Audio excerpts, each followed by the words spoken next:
I wake you up? Everybody that can, would you please stand? Say the Pledge of Allegiance. I pledge allegiance to the flag of the United States of America and to the republic for which it stands, one nation, under God, indivisible, with liberty and justice for all.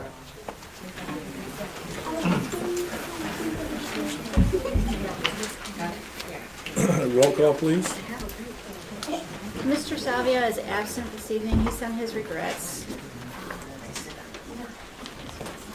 All right, we're at the approval of the agenda. Got a couple items to modify there. We'd like to remove the GFL contract renewal from that. And also add resolution 18-16, charitable gaming license for Heritage Elementary. And that would be added to 9, it would be 9K.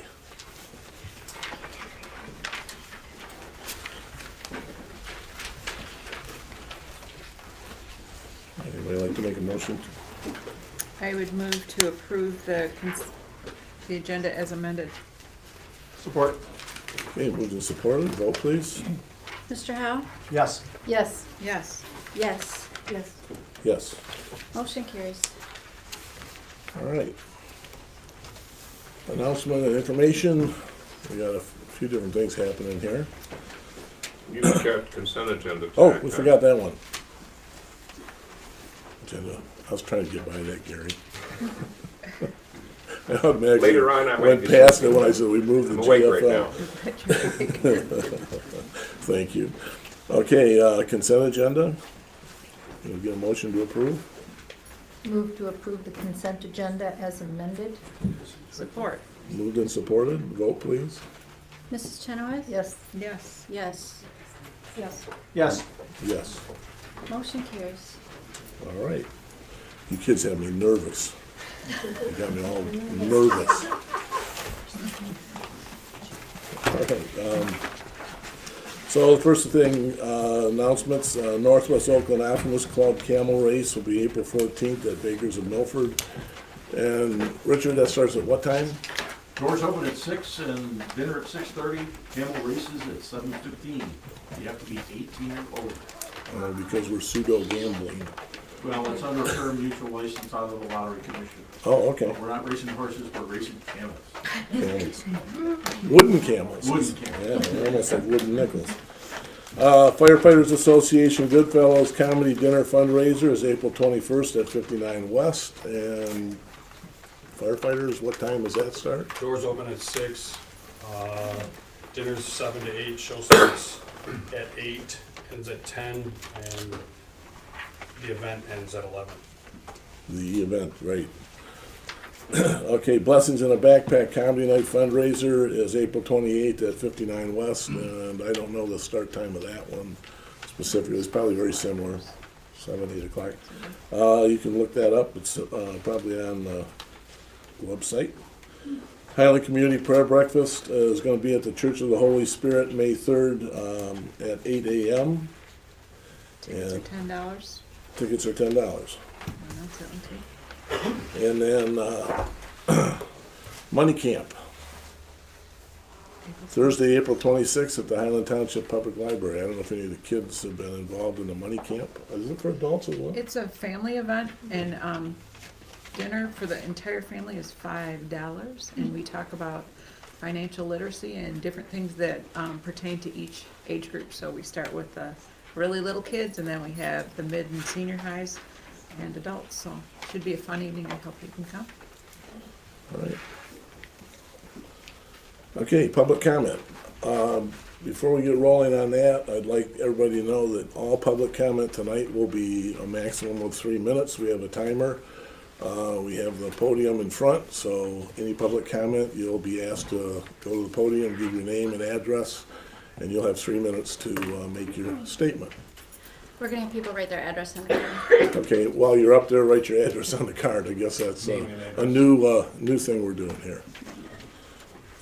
So, public comment. Anybody have anything you'd like to say before we move on? Yes, sir.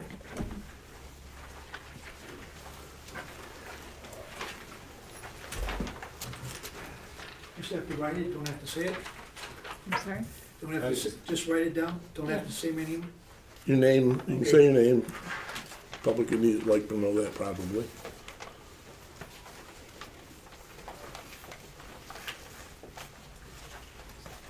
Okay, Dennis Raymond, 6039 Fish Lake Road. What I have today to say is tomorrow I'll be meeting with my attorney, and we plan on trying to set up a charitable legal defense fund for this township to assist the residents of Highland to have legal representation when there is a problem of the township enforcing ordinances and blight problems. This legal defense fund will have a board of trustees. We will provide a lawyer, which we already have, a private investigator, an accountant, and a drone operator. We will also hire our own people to make sure that all the tax dollars and that all of the permits are followed. We will finally have a timetable to make sure that these complaints are handled in a timely manner, not the 12 years I had to wait and finally file my own lawsuit. We will entertain the thought of these people that do not take their job seriously to make sure that they are doing the jobs that they're hired to do. We will do whatever we have to do to recall. We will have letters to the spinal column, the Milford paper, or take out ads, whatever we have to do to make sure this is corrected. Basically, that's about all I have to say. As this fund comes available, I will be giving more information. Thank you. All right. There's somebody in the back. Yes, ma'am.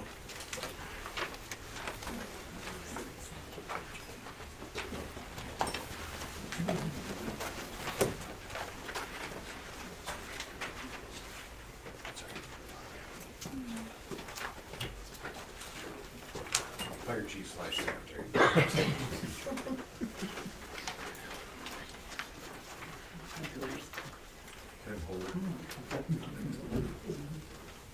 I'm multitasking.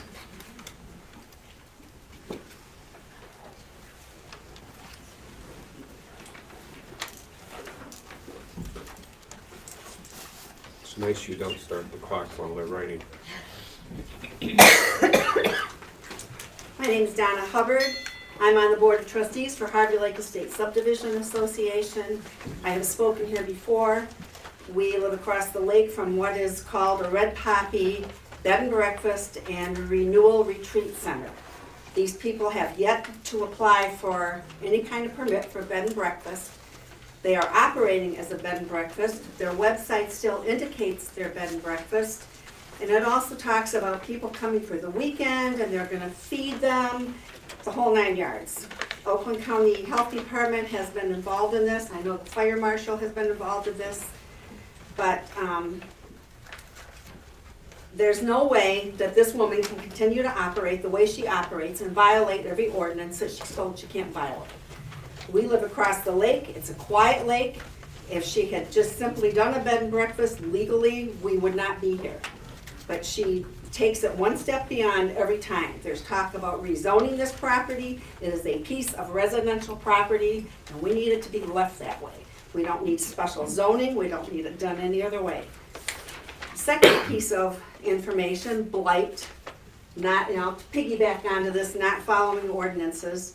Last June, we sent a letter to the board talking about a house, 7 houses down north of M59 on Harvey Lake Road.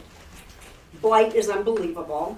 The response, thank you, Rick, I got a response the next day.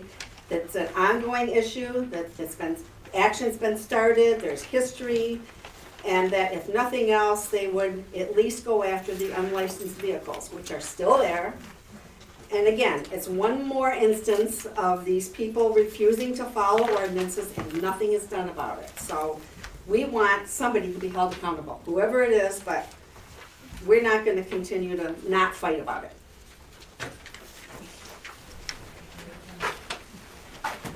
Okay, did you begin? No, sir. Okay, I'll wait till the end. Yes, sir. Anybody else have a public comment? All right, we're gonna move forward. Our next event. Here's a presentation, and I was lucky enough to have this presentation given to me personally last fall. And so what I'd like to do at this time is turn it over to our little people that are all for monarch butterflies. So let me pull up your presentation. Jimmy, to document who's talking and What's that? do I need to document anything? No. Hi, I'm Jessica Zarati. This is Christine Friedlander. We want to thank you for letting us come tonight and talking about our work here trying to help save the monarchs in Highland Township. Monarch butterflies are amazing migratory species of insects. They're actually the only insect that does a two-way migration, similar to that of birds. They're also an at-risk species, meaning they're being considered for listing as a threatened species under the Wildlife Protection Act, Endangered Species Act. Our children, Macy and Jason Zarati. Stand up You here, can guys. Hello. And Jason and Emma and Anna Thielander have proposed some ideas of how we can help save the monarch butterflies here in Highland Township. I'm going to be the spokesperson for today because we only have 10 minutes and these guys would derail this really quickly. So at the end I told them we had time they could say something they wanted to about the butterflies, and they've all prepared a little snippet of information. So the two ways that we propose in helping save the monarch butterflies here in Highland Township is first off, preserving a 1 mile stretch of M59 in the median that the monarch butterflies are already using. We're going to propose it called the Monarch Mile, or Milkweed Mile. And the second is to make Highland Township a monarch city. So the monarch migration is described as one of nature's most spectacular environmental or natural phenomena. The monarch butterfly every spring leave the central Mexico area, and it takes 3 or 4 generations of these monarchs to make it up to where we are in Michigan.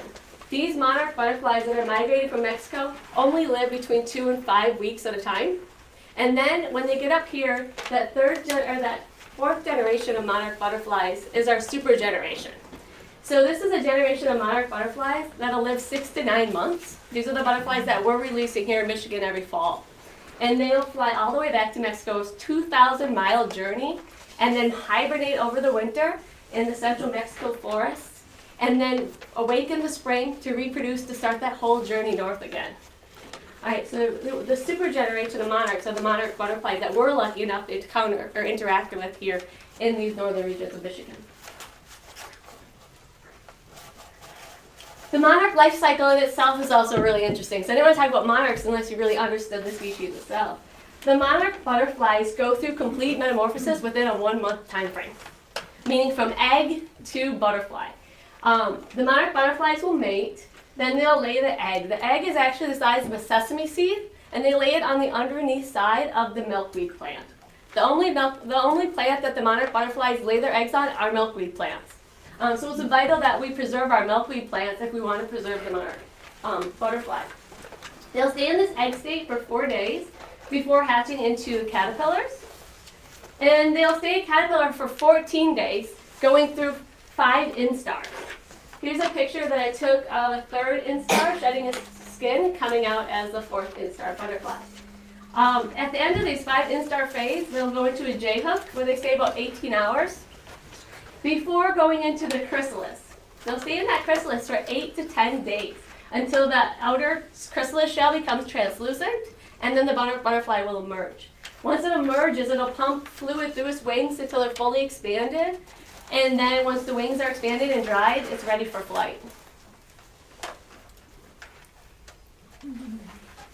All right, so the butterflies are already using M59. Because the milkweed grows there naturally, because it's already being mowed and maintained in a field-like setting, and they don't have a lot of these environments anymore.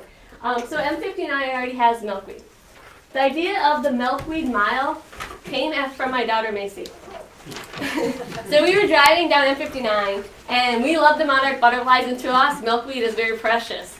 And we were watching as the MDOT mowed down all the milkweed in the fall, knowing that there was caterpillars and eggs and stuff on these milkweeds. And Macy's like, Mom, stop the car. We should tell them to stop mowing. I'm like, we can't run up to the mow crew and tell them to stop mowing. But it gave us the idea. So we went home, we thought about what we would do. And she's like, we should preserve M59, the median for the monarch butterfly. And then we wrote a letter to Mr. Rick Hamill proposing just that.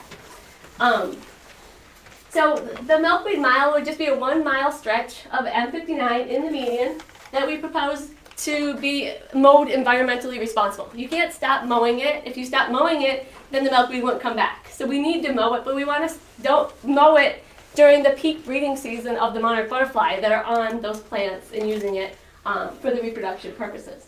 We also want to plant some other native flowers. So I said that the monarch caterpillar only uses milkweed. It's the only food source for the monarch caterpillar. But the monarch butterfly doesn't eat milkweed. It eats nectar from nectar flowers. It's also a really important pollinator. So it serves as a pollinator for us. So we would want to put some wildflowers in the median with that milkweed as well. And it would be aesthetically pleasing for people going by. And with that, we also wanted to put a banner to say, this is a milkweed mile, and explain why we're not mowing that area during the peak breeding season for the monarch butterfly. We know that M59 is an important corridor, and having that milkweed mile there would help raise a lot of awareness for drivers and people passing by to the importance of the milkweed plant itself. It's not a weed, it's a vital food source.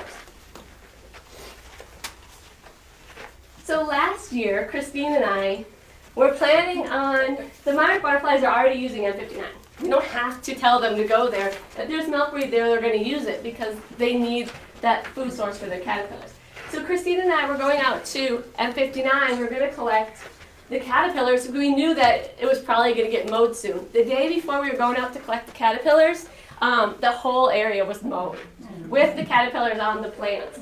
So we were going to look from Milford Road to Hickory Ridge, and that had all been mowed down. So we started at Hickory Ridge in Highland Township. We walked probably about a mile or so. And we looked at every single milkweed plant that we could find for monarch caterpillars. And we recovered 20 caterpillars from this area of M59 that were there naturally in the late fall, just waiting to reproduce. So we took them home and we reared them and we released them and tagged them and sent them off to Mexico. Had we given another week, that area, those all would have been killed for no reason as well because they were in the median. So only for the place that they were able to lay their milkweed, they're being killed. So both Christine and I, obviously you can tell by our shirts, we love monarch butterflies, and we both have monarch way stations at our house here in Highland Township. This is a picture of the way station at my house on Lower Pettibone Lake. And we also work with Monarch Watch. So what Monarch Watch is we tag these super generation monarchs that stay awake for 9 months, and we put tags on their wings, and they're being tracked through Monarch Watch so we can track these migration patterns and see where the monarchs are coming from and how many are actually making it to Mexico. So we do these things. My children, Jason and Macy, also were part of an adventure park at West Bloomfield conservation contest last summer. And they had to get up on a platform in front of the whole park and all the attendants and talk about how they're working to save animals and how they want to conserve their environment and species that are here in Michigan. And Macy talked about how she wants to do to save the monarch butterflies and that she wants to save the milkweed. And the Adventure Park was so excited about her response, they crowned her both Princess of the Forest and Jake's Prince of the Forest. And they asked us to put a monarch way station in at the Adventure Park in West Bloomfield. So this is a picture of all the kids planting milkweed and flowers in West Bloomfield for the Adventure Park so they can become a monarch way station. And we also did a public release at the Adventure Park as well, where we opened up the Adventure Park. We invited anyone in the public to come, and we did arts and crafts. We handed out free milkweed, and we released 75, I don't remember, 75 butterflies that the kids get to release and name and then follow those tags, which is really exciting for everybody there. I'm just gonna backtrack. So it's not like we let them go all at one time. Each child gets to get a butterfly, put it on their hand, tag it, mark down the number, and then they make a wish and let it go. So it's a really big deal for the little kids. And it's not even just children, because I have a picture of this gentleman who, is coming up, but that came, and he was in a wheelchair, and the butterflies meant a lot to him, and he asked if he brought asked his family to bring him there, so he could release a butterfly. It was really special. So we're also proposing, in addition to the Milkweed Mile, is that Highland become a monarch city. A monarch city is just a city that protects the species for monarch butterfly, protects habitats, and helps raise awareness.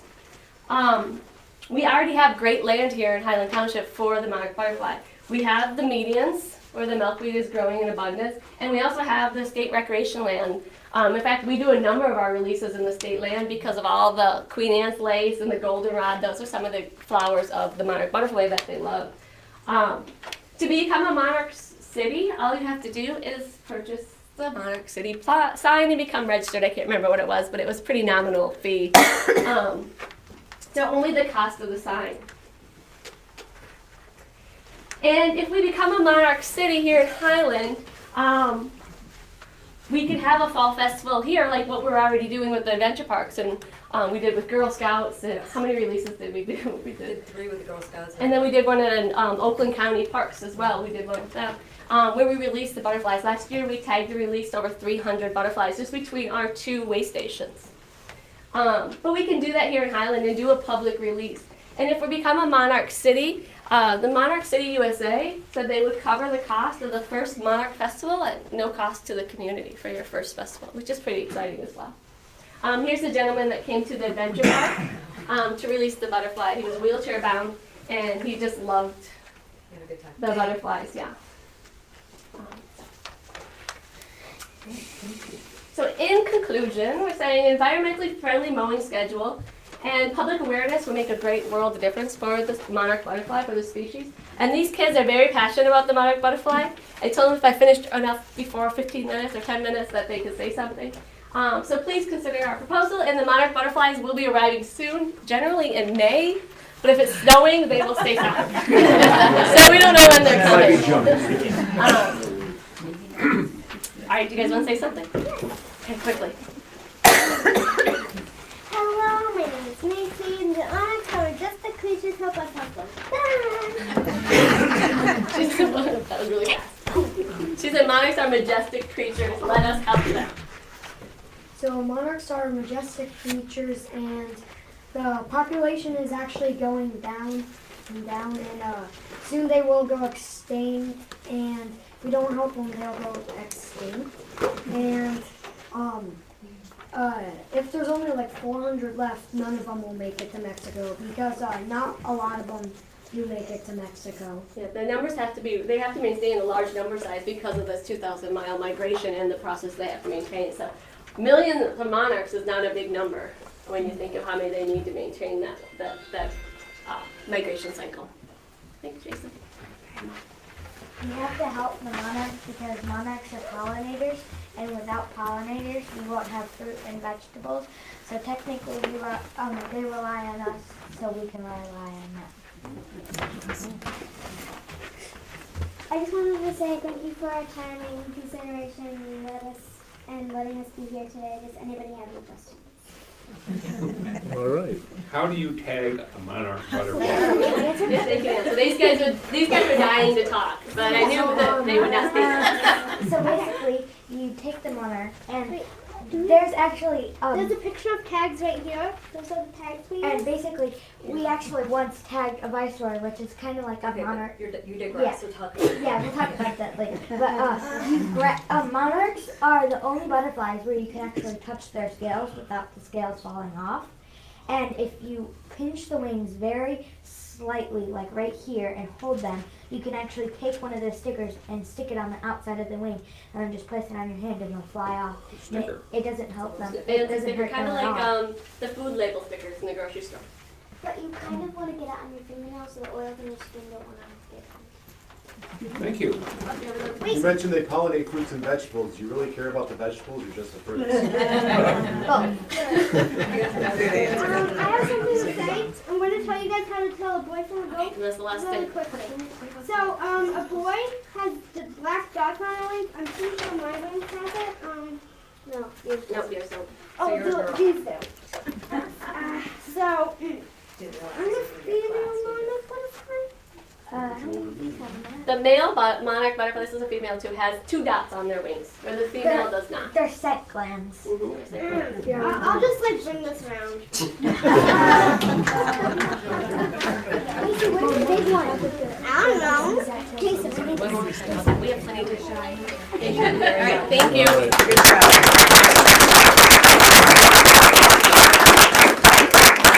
Okay, so And one stick you.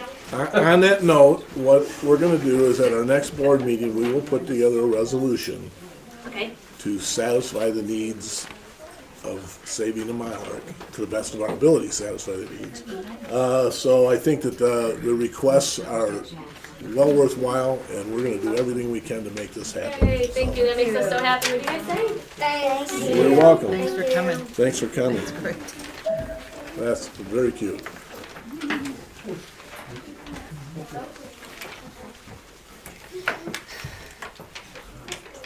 All right, so.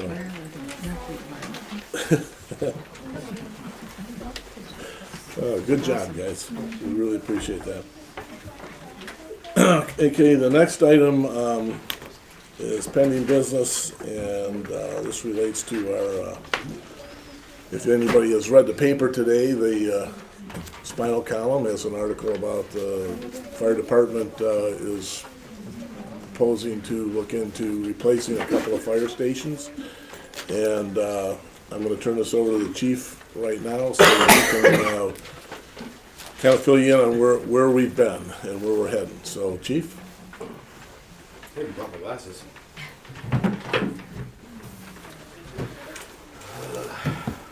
Ladies and gentlemen, we've been talking for the last year about assessment of our facilities in the township. We currently operate out of 3 stations. Station 1, which is right behind Township Hall, was built in '69. It's about 6,000 square feet. Station 2 is over on Duck Lake Road.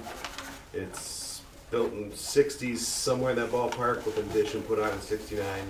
That's 2,500 square feet. And then Station 3 was built in 1978, and that's about 2,100 square feet. Since construction 50 years ago, fire apparatus have been on steroids. They've gotten much larger. The weight of them is much more. Our services that we've provided has expanded. When the stations were built, they weren't built with the thought process of diesel particulate matter being in the air of the fire stations. They also were built in a time where we were running approximately 200 to 300 runs a year. Last year we ran 1,400 EMS and fire calls total in the community. We've adjusted the buildings or adapted the buildings the best we could. We have created sleeping quarters in Station 1, but the sleeping quarters are directly off the apparatus bay. There's no secondary means of egress. The addition that I talked about on Station 2, it was put over the septic field. Taking all this stuff into consideration, I really had no idea where to start with the issues. We've got doors that aren't OSHA compliant for regulations for safety eyes and pressure switches. I had no idea where to start. Captain O'Neill is our facilities maintenance coordinator for the department. We talked in depth. Last August, we approached you guys requesting a third party to come in and help us. Where do we start at? Are we putting good money into buildings that are of the age they are? We hired a company to come in and do the assessment. It was pretty apparent after the first couple meetings that this was going to be well beyond what we were anticipating initially. With that being in mind, a repair remodel wasn't truly feasible. We requested the 3 in-house officials to sit in on the meetings to make sure that everybody was as informed as possible. Some of the issues we were dealing with were the footprints of the properties. They're just too small to facilitate our buildings. the age of the structures, and I tried to keep everybody as informed as possible as we were getting assessments back, as we were getting stuff from the company, third party that we brought in. I was shipping it out to the board to keep everybody involved. By the end of the assessment, they presented us with an RFQ. The final decision was that we needed to go after 2 new brand new fire stations. The RFQ that they presented was for 37,000 square feet. That was based on wants. We didn't know what we were getting into, where we were going with this. So this was the best process we could come up with. In January, the board approved the RFPs to go out for bids.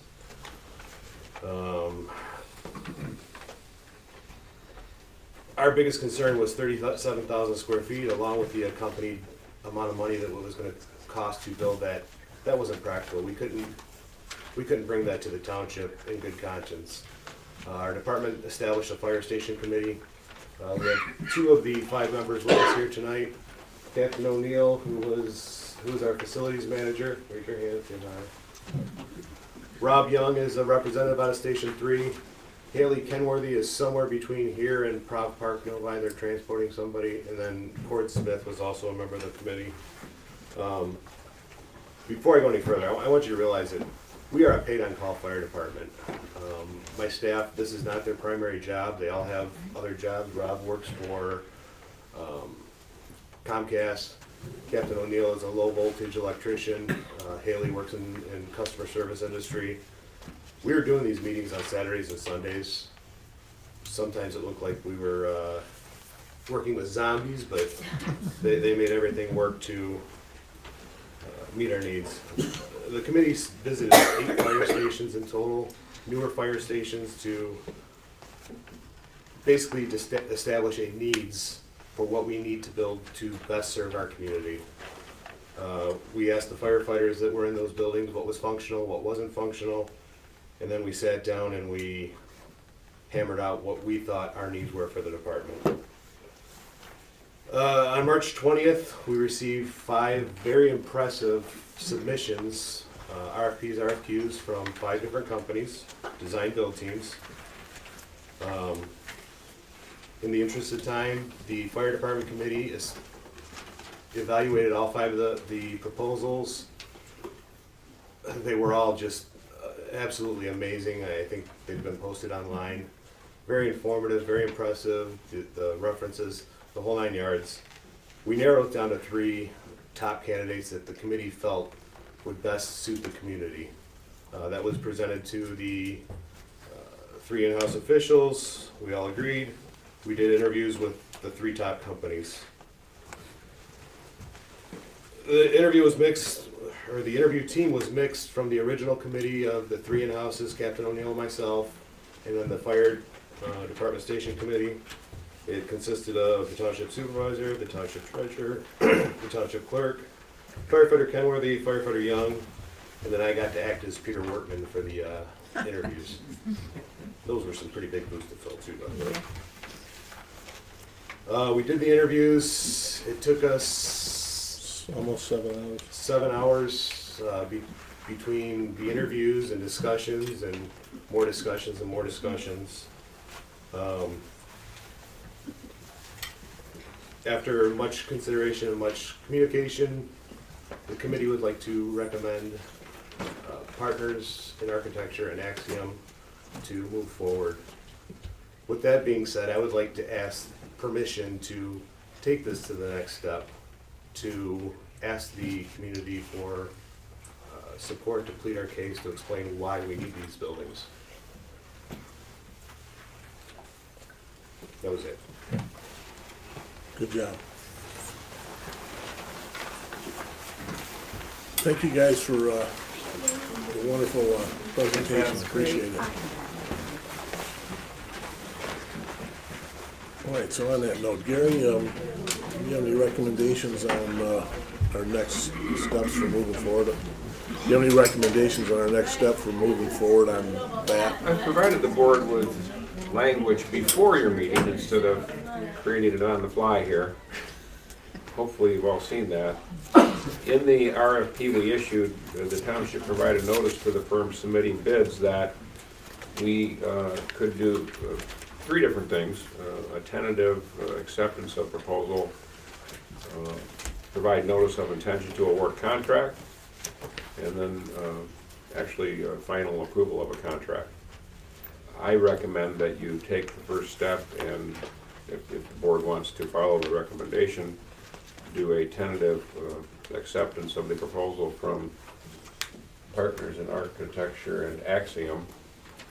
And I can read you the language that I would suggest you use before, if you want me to do that. If anybody wants to make that motion, I'm not gonna read all of that if nobody wants to make the motion, but it's my understanding that this project, if it's going to take a, form in any way, it's going to need a millage approval. It's my understanding that the contemplation is for the board to look at ballot language at its May meeting.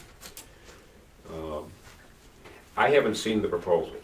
I don't know what type of cost estimates were provided with them.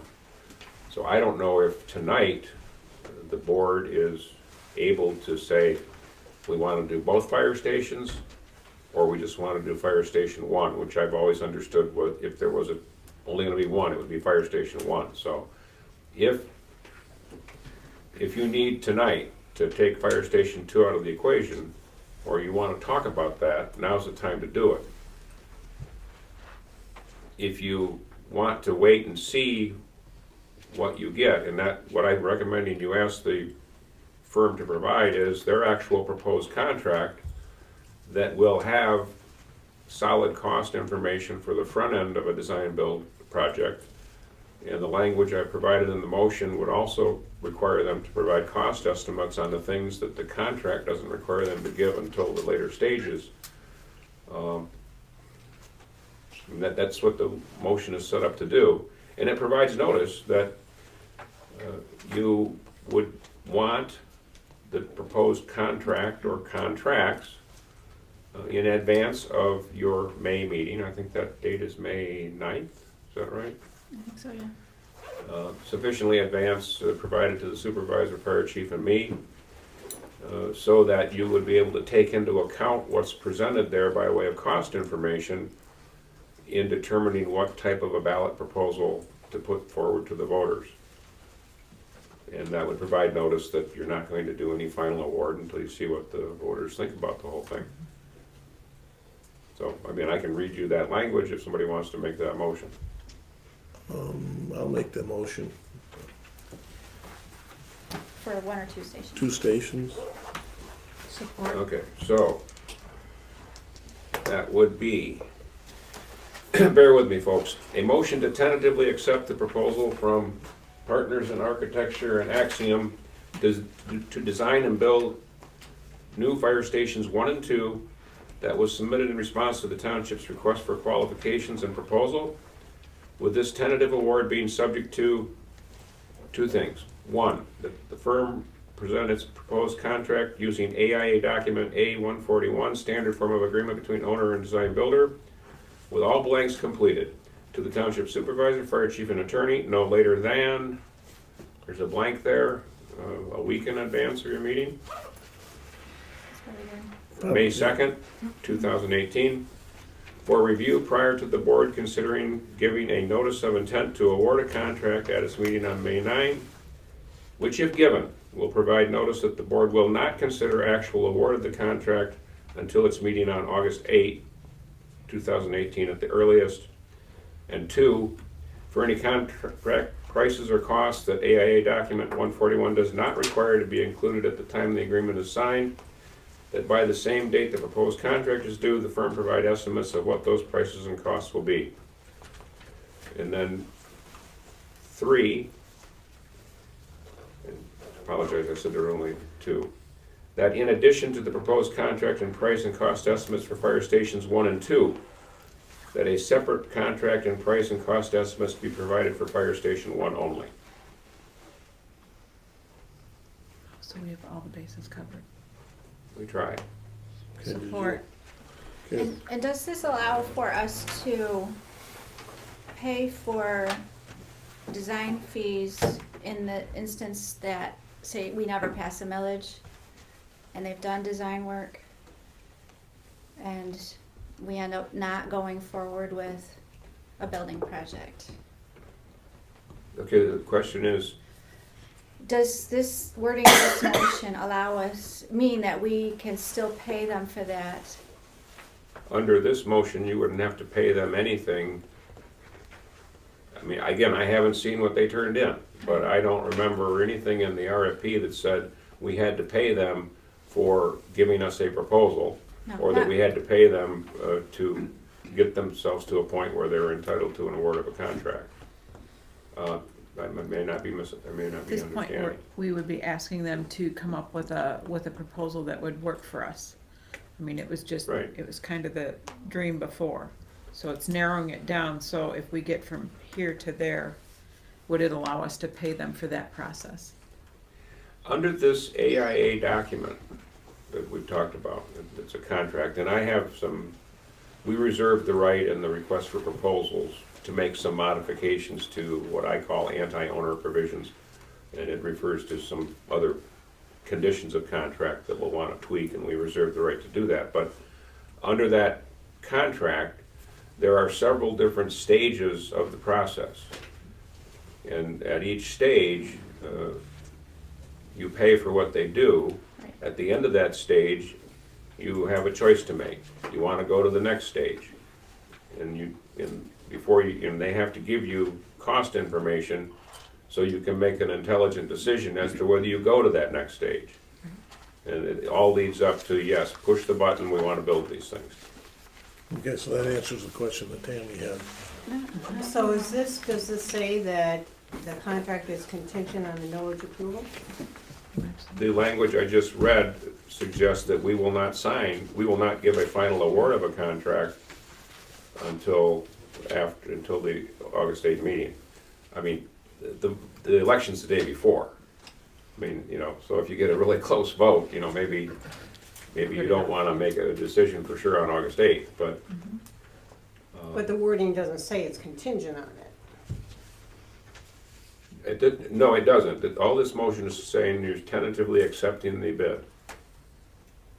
You're not, and you, at the earliest, at your May 9 meeting, you might say, we are providing notice that we intend to award you this contract, but not until on or after August 7th.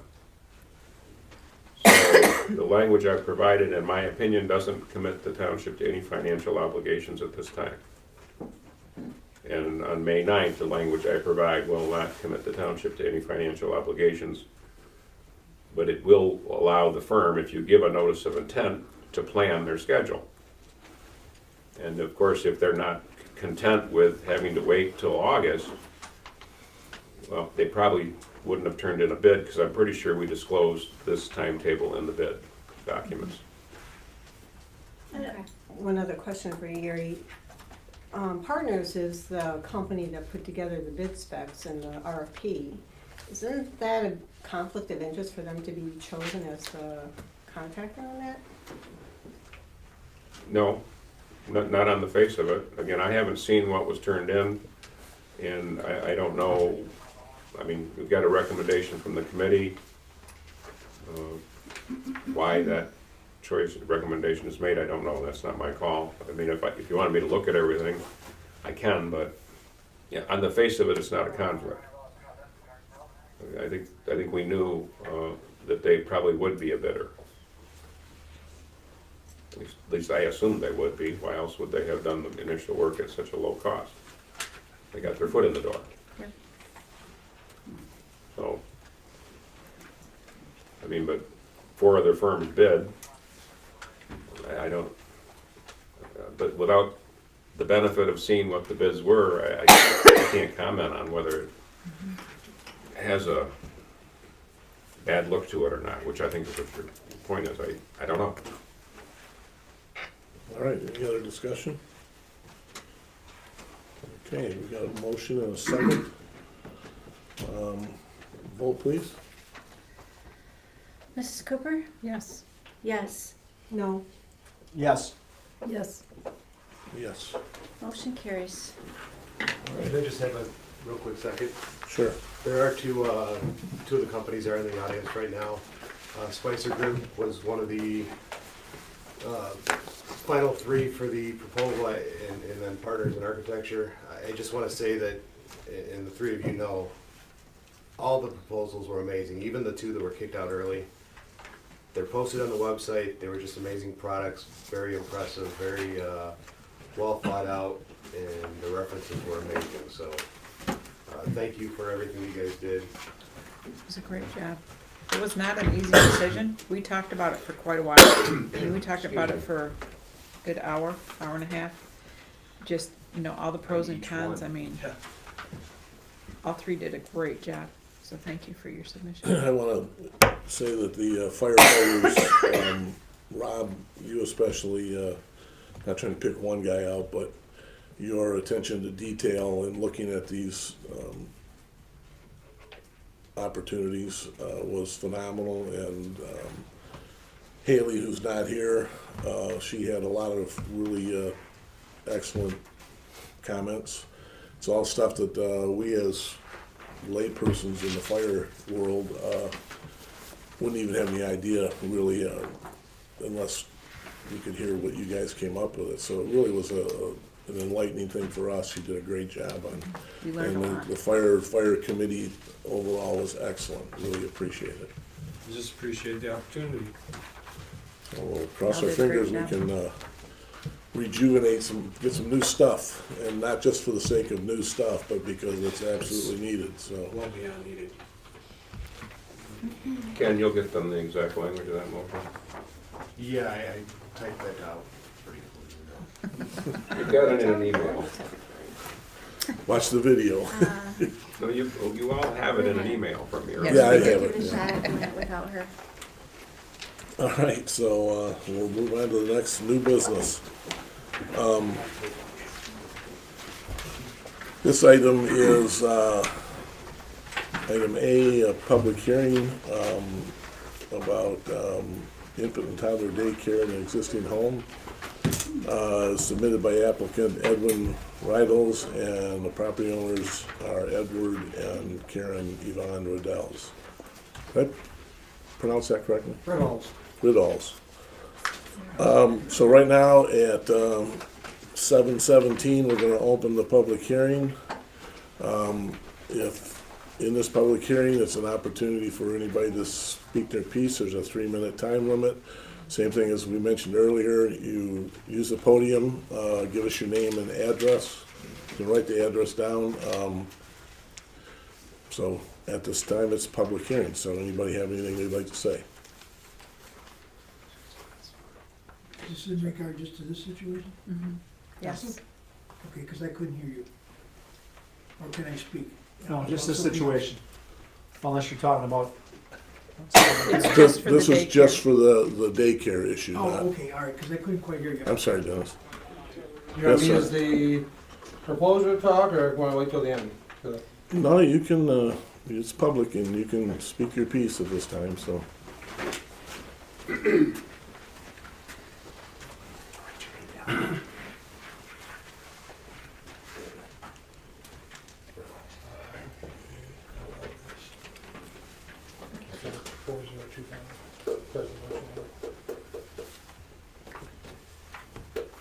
Ed Reynolds, 4025 Presidential Way. My wife and I have done, more my wife, childcare for over 30 years. We've been 15 minutes in Milford, 3 years in White Lake, and we've been at this address for almost 13 years now. I explained this to the Planning Commission, the 2 meetings we were here before, and Ms. Sinowith was a part of that. And when I discovered, I didn't know that we had to have her approval for this. And as soon as I found this out, I was in here the next morning, and I got with Elizabeth and Lisa, yes, and filled out the paperwork, submitted the funds for it and the proposals, and I followed at appropriate times to get all the paperwork in to make sure we did this right. but we want to make sure we do this right. I've got plenty of support from the neighborhood. 12 to 16 homes are in favor. I have several here tonight in support. We just want to take care of children and ask for your approval to take care of that. Thank you. All right. Anybody else like to comment? I mean, if we're here for support, do you want us Sure. to sign in? Sure. I'll give you my name afterwards, not a paper. Okay. Mike Danowski, neighbor of Ed's, and basically came here, I was at the planning commission a month or two ago, in support of it. I mean, he's been living on our block for 13 years. You would never even know he has a daycare there. He's got infants and toddlers is all that he does at home. Does a well job, and you know, the majority of the neighborhood is in full support of him continuing it over on the block himself. Right, thank you.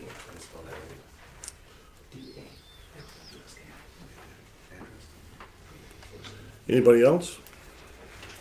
I have a question, is these, what type of zoning is required for a daycare like that? What does that fall under? Well, there's a state statute that actually, our zoning is written to follow the state statute, and the state actually limits us on what we can restrict in terms of daycare.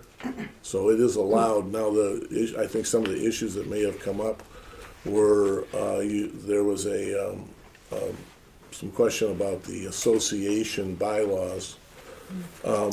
We don't write our ordinances based on association bylaws, and so, but like I said, the state has its fingers in the pot. It's not just the township here. So the exact zoning, I can't answer that question because it can be in residential. Gary, do you have? It might be of assistance. Mr. Hamill's referring to a section of the Michigan Zoning Enabling Act which says that a group child care home like this is considered a residential use of property for purposes of zoning. And so that's what we're blessed with from the legislature. That's what they've decided, and that's not the only area where the state has limited or, you know, local zoning authority. That statute goes on to say that a group child care home, which goes up from 7 to 12 children, has to be approved if it meets 6 standards.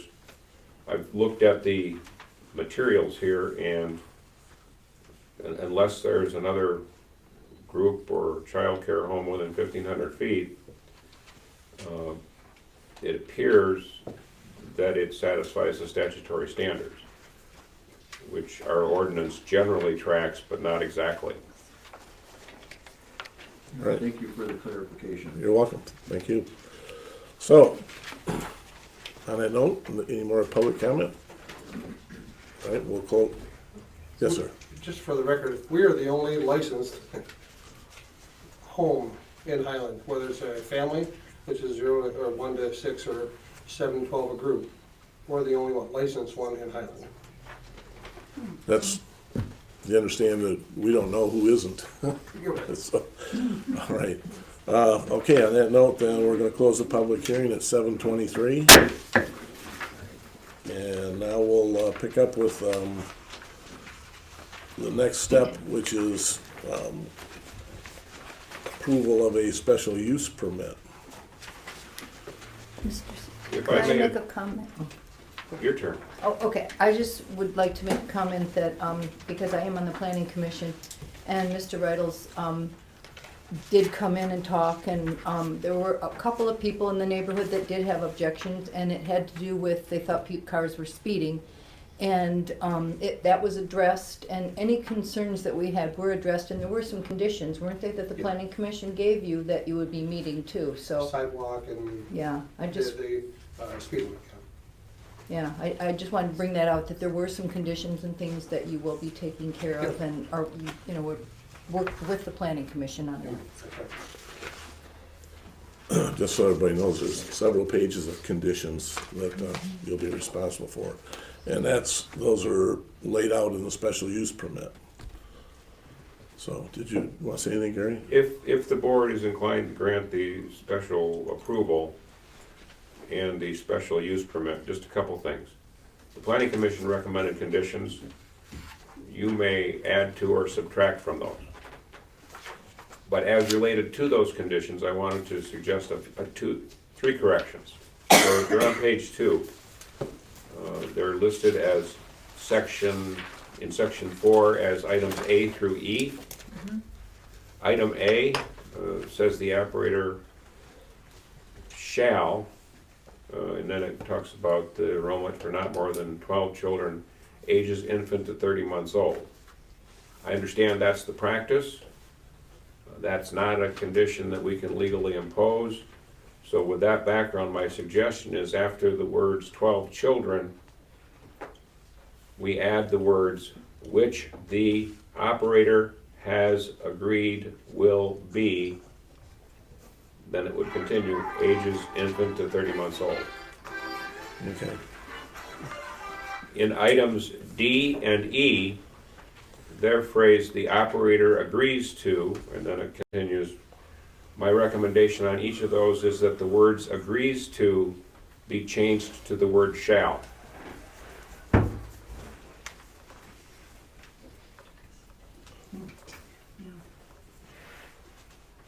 That's it. Okay, so for the public in that case, D, the full statement is the operator shall provide written notice to clients that the speed limit on Presidential Way is 15 miles per hour. So that takes away, instead of being shall, agrees to provide, makes it a mandate, shall. Yes. And the same with the sidewalk for E. And then E, the operator agrees to install sidewalk on the driveway at 4025 Presidential Way south to connect to existing sidewalk at the property line. So all of this information will be available provided the board approves the special use permit. We still have to vote on that. So I'd like to entertain a motion. I would move I to. have a question. Sure. A sidewalk issue, I guess, is, how long is the sidewalk gonna be? 71 feet. Okay, and why?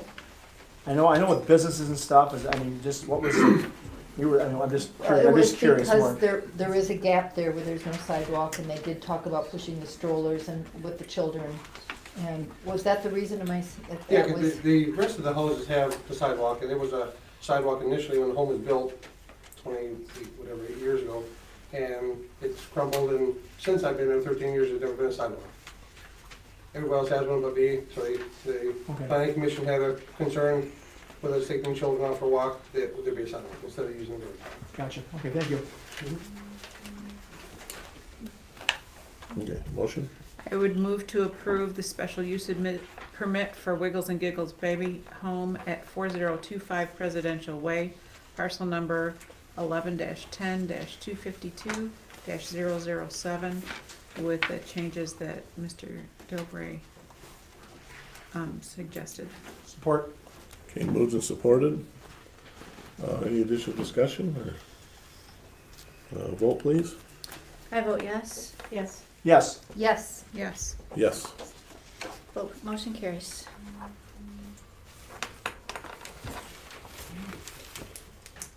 All right. Thank you. Awesome, thank you.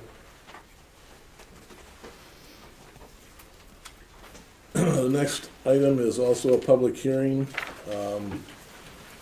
It's relates to reprogramming 2015 Community Development Block Grant funds.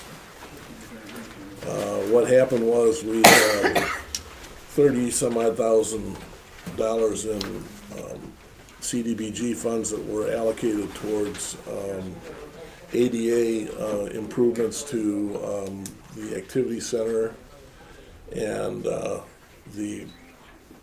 this building. We didn't use up all of the money, so we had $8,022.52 left.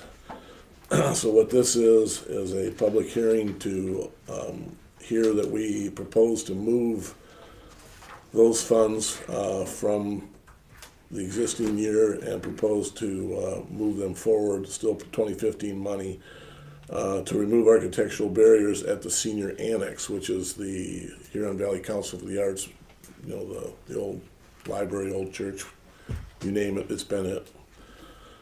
So at this time, 7:29, we'll open up public comment. Anybody have any comments? I have a question. Where's the barrier at? On the front or the side? Where is it? No, what they are is there's doors that don't meet the ADA requirement Yeah. for people to get into the building. So we use those CDBG monies to put openers and fix, you know, there's like push buttons you have to do. Those aren't acceptable anymore, so we need some upgrades. So that's the intent, is to use the balance of those monies for that. All right, any other comment? Okay, we're gonna close the public hearing at 7:30. Entertain a motion. I would move to pass resolution number 18-09 to reprogram 2015 Community Development Block Grant Funds. Support. Moved and supported, a vote please. Mrs. McDonald? Yes. Yes. Yes. Yes. Yes. Yes. Motion carries. Okay, this next item is resolution 18-10 to authorize the supervisor to sign the agreement for IT services between Oakland County and Highland Township. We've been through this a couple times, so. Yes, Gary? Can I address the board briefly? Yes, sir. A week or so ago, I provided some comments on the agreement that was presented. This afternoon, Dawn sent me a revised agreement that had come over from the county on April 10th, and that agreement addressed the concerns that I had raised as things that I wanted to see changed. So they were limited. You're now the Charter Township of Highland, as you should be. And when it came to procedures for 3 of the services, those are now included. For some reason, those just didn't end up in those exhibits. So they took care of those house cleaning items. You have a resolution that, if adopted, would allow Mr. Hamel to sign the replacement contract. So the county does listen, don't they? When You don't have to those admit kind that. of things. I mean, I'm just gonna stop there. Me too. All right, can I get a motion?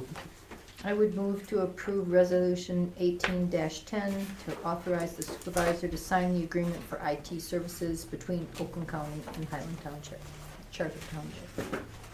Okay, Support. moved and supported. Vote please. Mr. Howe? Yes. Yes. Yes.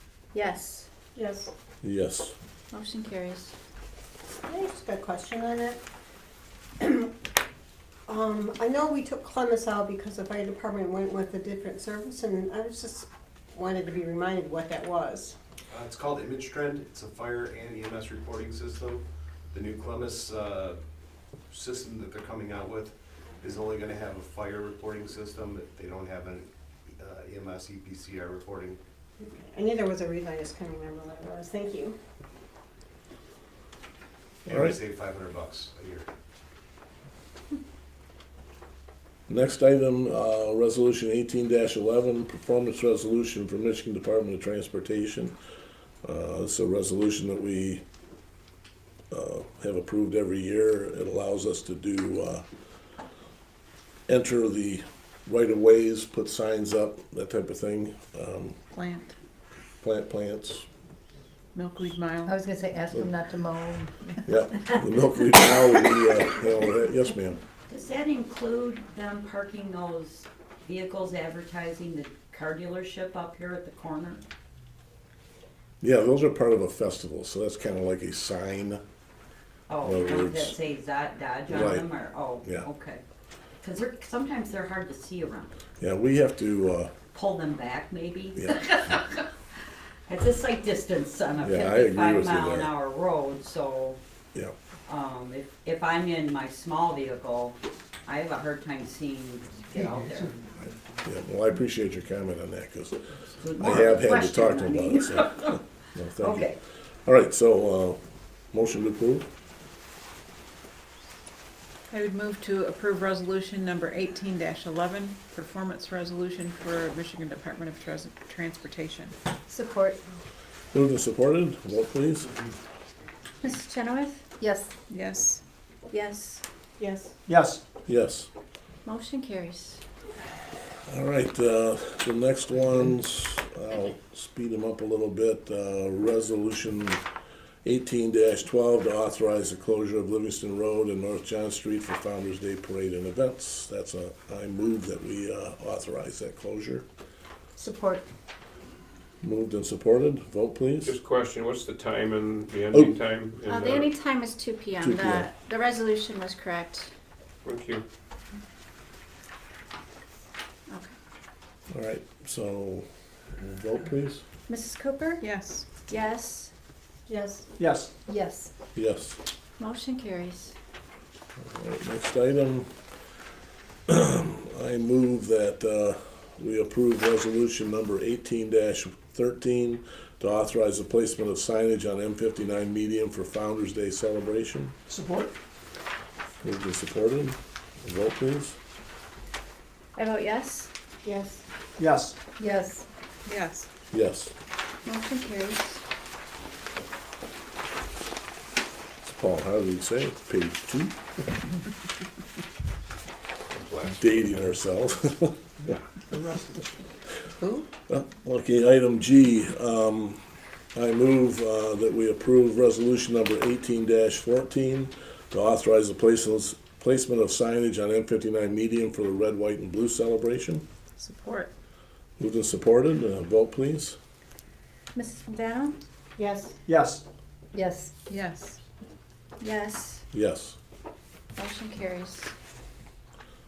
Okay, the next item is authorization to sign fireworks contract with Ace Pyro LLC and issue permit upon receipt of necessary paperwork. Ace Pyro has been the one that has done our event for ever. I think the very first Sparks in the Park, they were the fireworks company.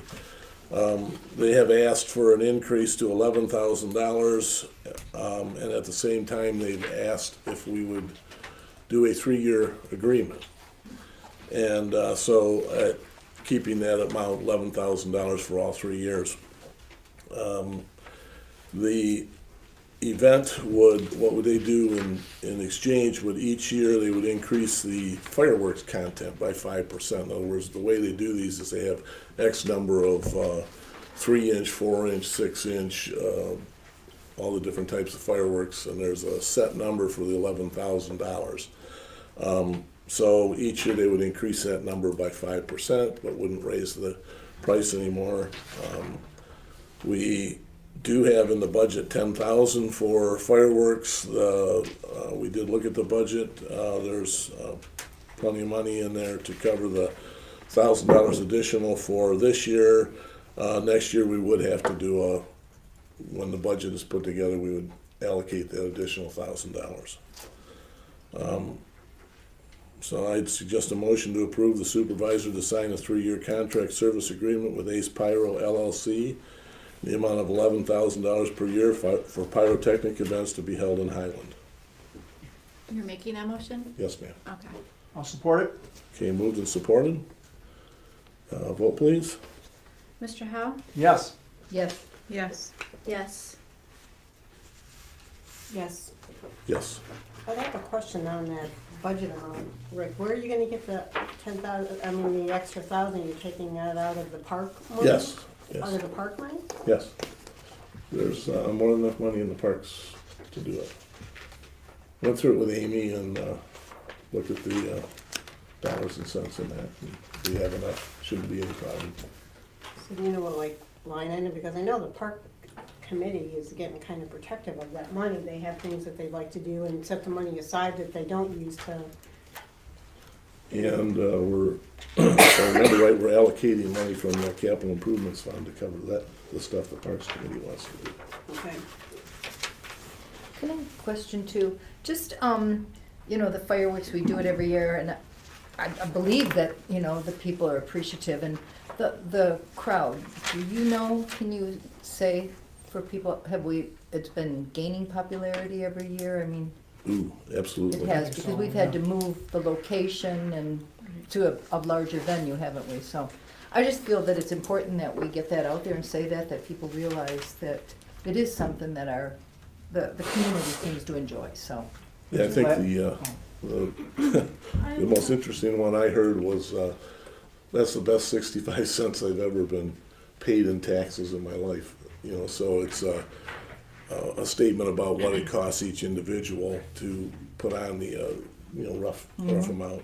And the net return was phenomenal, and everybody that at that event just raved about it. So. Good, I just want that. I just know last year that was packed here, and then when you looked out, there were lined up all down on 59 across the way, and I mean, they're everywhere. I mean, the amount of people that were other places too, which I did not notice that in the past. That was pretty amazing. So. Do I Yes. have to say my name and all that? Yes. Yes, you do. Nicole King. We'll let you sit there though if you We want. need your social security number too. So 2 questions. So how does the insurance go for something like that? Like, how are, you talk, the crowds are getting bigger and bigger. How does that work? Do you know what I mean? How, as far as liability, is there We have anything insurance. We carry insurance. The Okay. pyrotechnics people carry insurance. Gotcha. Okay. And then what did we pay prior to the 11,000? What like 10,000. Oh, okay. Just curious. My question legally is, so if you sign a 3-year contract and they go out of business or they default or they don't produce what they say, do we have any kind of legal recourse? We're not gonna pay them for the second, third years until they perform. Okay. you only pay 1 year at a time. Right.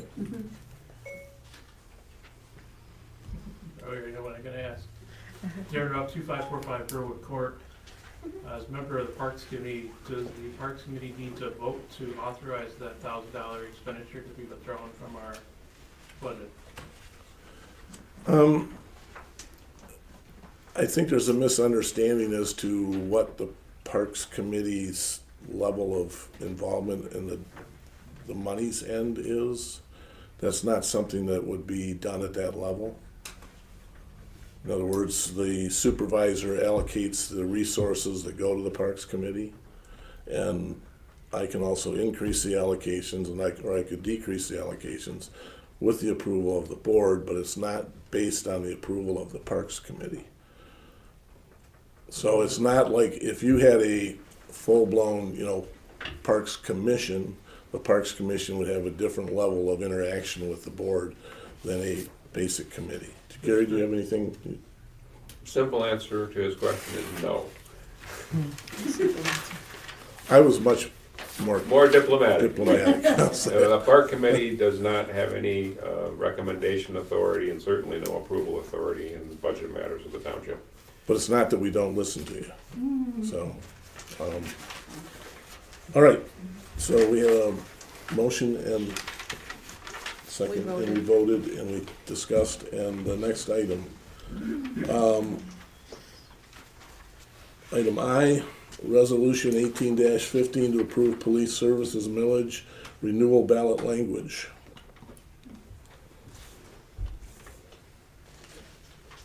Can we talk about it? Do you want to talk about it? We can make a motion and then talk about it. Okay. I would move to approve resolution number 18-15 to approve police services millage renewal ballot language. Support. Okay, discussion?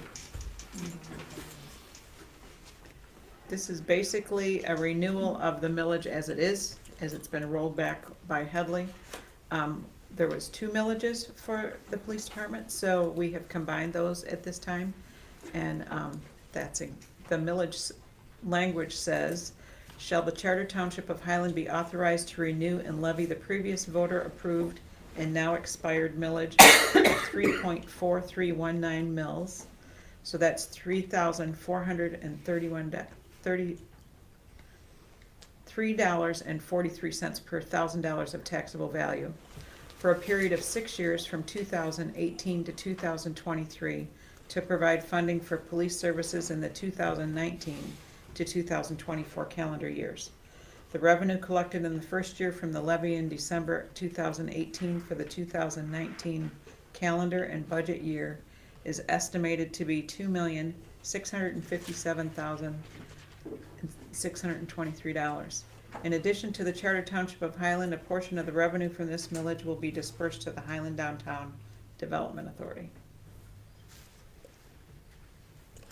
Okay, for clarification on that Highland Downtown Development Authority, what a lot of people misunderstand is that it's only levied on the properties that are listed as participants in the downtown development district. So I don't think there's anybody in here that's affected by it except for 59 West does contribute some through their property taxes. So it's not a township-wide levy for the DDA. It's only a very small portion, a couple hundred people or less. Right? So.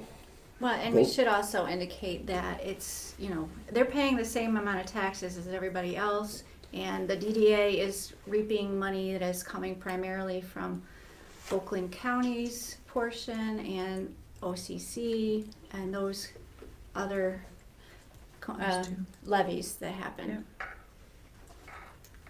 All right, so vote please. Mrs. Chenoweth? Yes. Yes. Yes. Yes. Yes. Yes. Motion carries.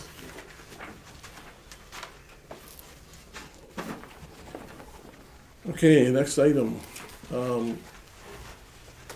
Last month, at our board meeting, I disclosed that Walled Lake was interested in,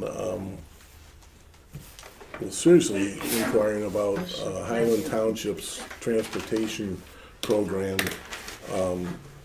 coming in and, for lack of better terms, taking over their operation. And the term taking over means when Kim Viner, the director for the transportation, and I went to talk with the chief financial officer for Walled Lake, City of Walled Lake, she was begging us to take the operation management component off their hands.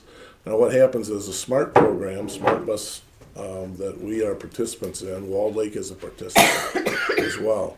Walled Lake has what they call an opt-in feature, so they actually collect a millage. Highland is an opt-out, we don't collect a millage.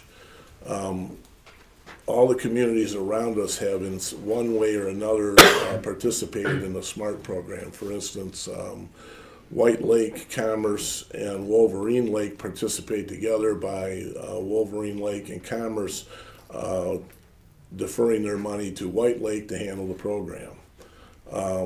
Independence Township has 3 communities that it operates. So all across North Oakland County, there are communities that are working together to try and make things more efficient. The way the program was set up originally, there was not a lot, I think, forethought into what would happen after the communities were, I'll say, dumped with the opportunity. In other words, there's way too much replication of duties for the amount of people that are involved in the bus program. So what makes most sense is to look at the potential for, as something our board had talked about a couple years ago, was to look at the possibility of developing more of an authority. Now, with an authority, what happens is you aggregate a number of communities together to try and get the best bang for your buck and to get the most people serviced. So the interesting thing that's going on here is there's a thing called the Rapid Transit Authority, the RTA, and if you might remember in the last election we had, they wanted to pass, I'll say narrowly, failed on a referendum to assess all of us an additional millage to be able to fund I think an overzealous program. They want to build a train that goes, a high-speed train between Ann Arbor and Detroit. 90% of the service or 98% of the service would occur in counties other than Oakland. We would have benefited zero from it. So what's happening now is Oakland County's Economic Development Group, L. Brooks Patterson, has sent out a mandate to let's look at what we have here already. And the irony of that is that that's what I've been looking at from the get-go and that Kim has been working on from the get-go. We have an opportunity to actually look at it from a grassroots level. The SMART system, which operates buses up and down major corridors in Oakland, Wayne, Macomb, Monroe, Kim knows better than I do on that one. They're able to get to bus stops, but they're not able to drill down to individuals. The SMART system for that we're engaged in, we're right at the door. We go right to people's doors, and we're able to drill right down that deep. Now, if you could look at a system where if every community already has buses available to them and they're not efficiently operating, then we're wasting resources. And what's happened is it's not an easy thing to do. It takes total attention of somebody like Kim, who's a director, to understand how to make this thing work and work effectively. While the city of Walled Lake has a city manager, a chief financial officer, a clerk, and 2 interns. And they're trying to run a bus program. And it's driving them nuts. They can't do it. Because you're dealing with, in their case, they can pick anybody up, but it's just a difficult operation to deal with. So anyways, they heard that we were having relatively good success with our organization, and they wondered whether we could help them. So what we're at right now is kind of a crossroad where we have an opportunity. They have resources that we've already talked with SMART. SMART is on board with the process. We just have to figure out how to do it legally in terms of what are all the details and dots on the I's and stuff, crossing the T's to make it happen. They'd like to have had it happen in January. Wasn't really a viable thing for us to go at that level because we didn't have still don't have all the answers right now. But what it does is it puts more resources into a common process. So to give you an example, they were allocating $22,000 to phone systems and other things, and they're trying to look at how do we manage this program, and so instead of taking those dollars and putting them towards the management end of it, take those dollars and put them towards the people end of it. And so by having a common management team, which would be in this case our transportation department, you'd be able to reallocate those dollars to be more efficient overall. So what we're asking for tonight is we can't really ask for total, I'm not sure what the right words are, but final approval. Final approval, but what we need is we need the board to kind of give the wink and the nod that we're willing to move forward to the best of our potential, be able to work with Walled Lake to do this type of thing and work together with them. So we can't really give a lot of detail on it. Gary has, he's going to have to do a lot of work in terms of agreements and details, which he wouldn't have been able to do by tonight.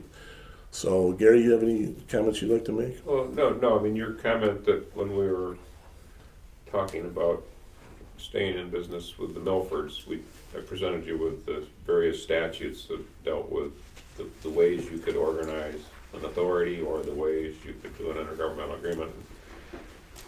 And I thought that I might be able to bring a contract to you tonight that you could take a look at, but even though Kim, I think she responded to my questions faster than I sent them, but I still didn't have a chance to digest it all and put it into the framework of an agreement.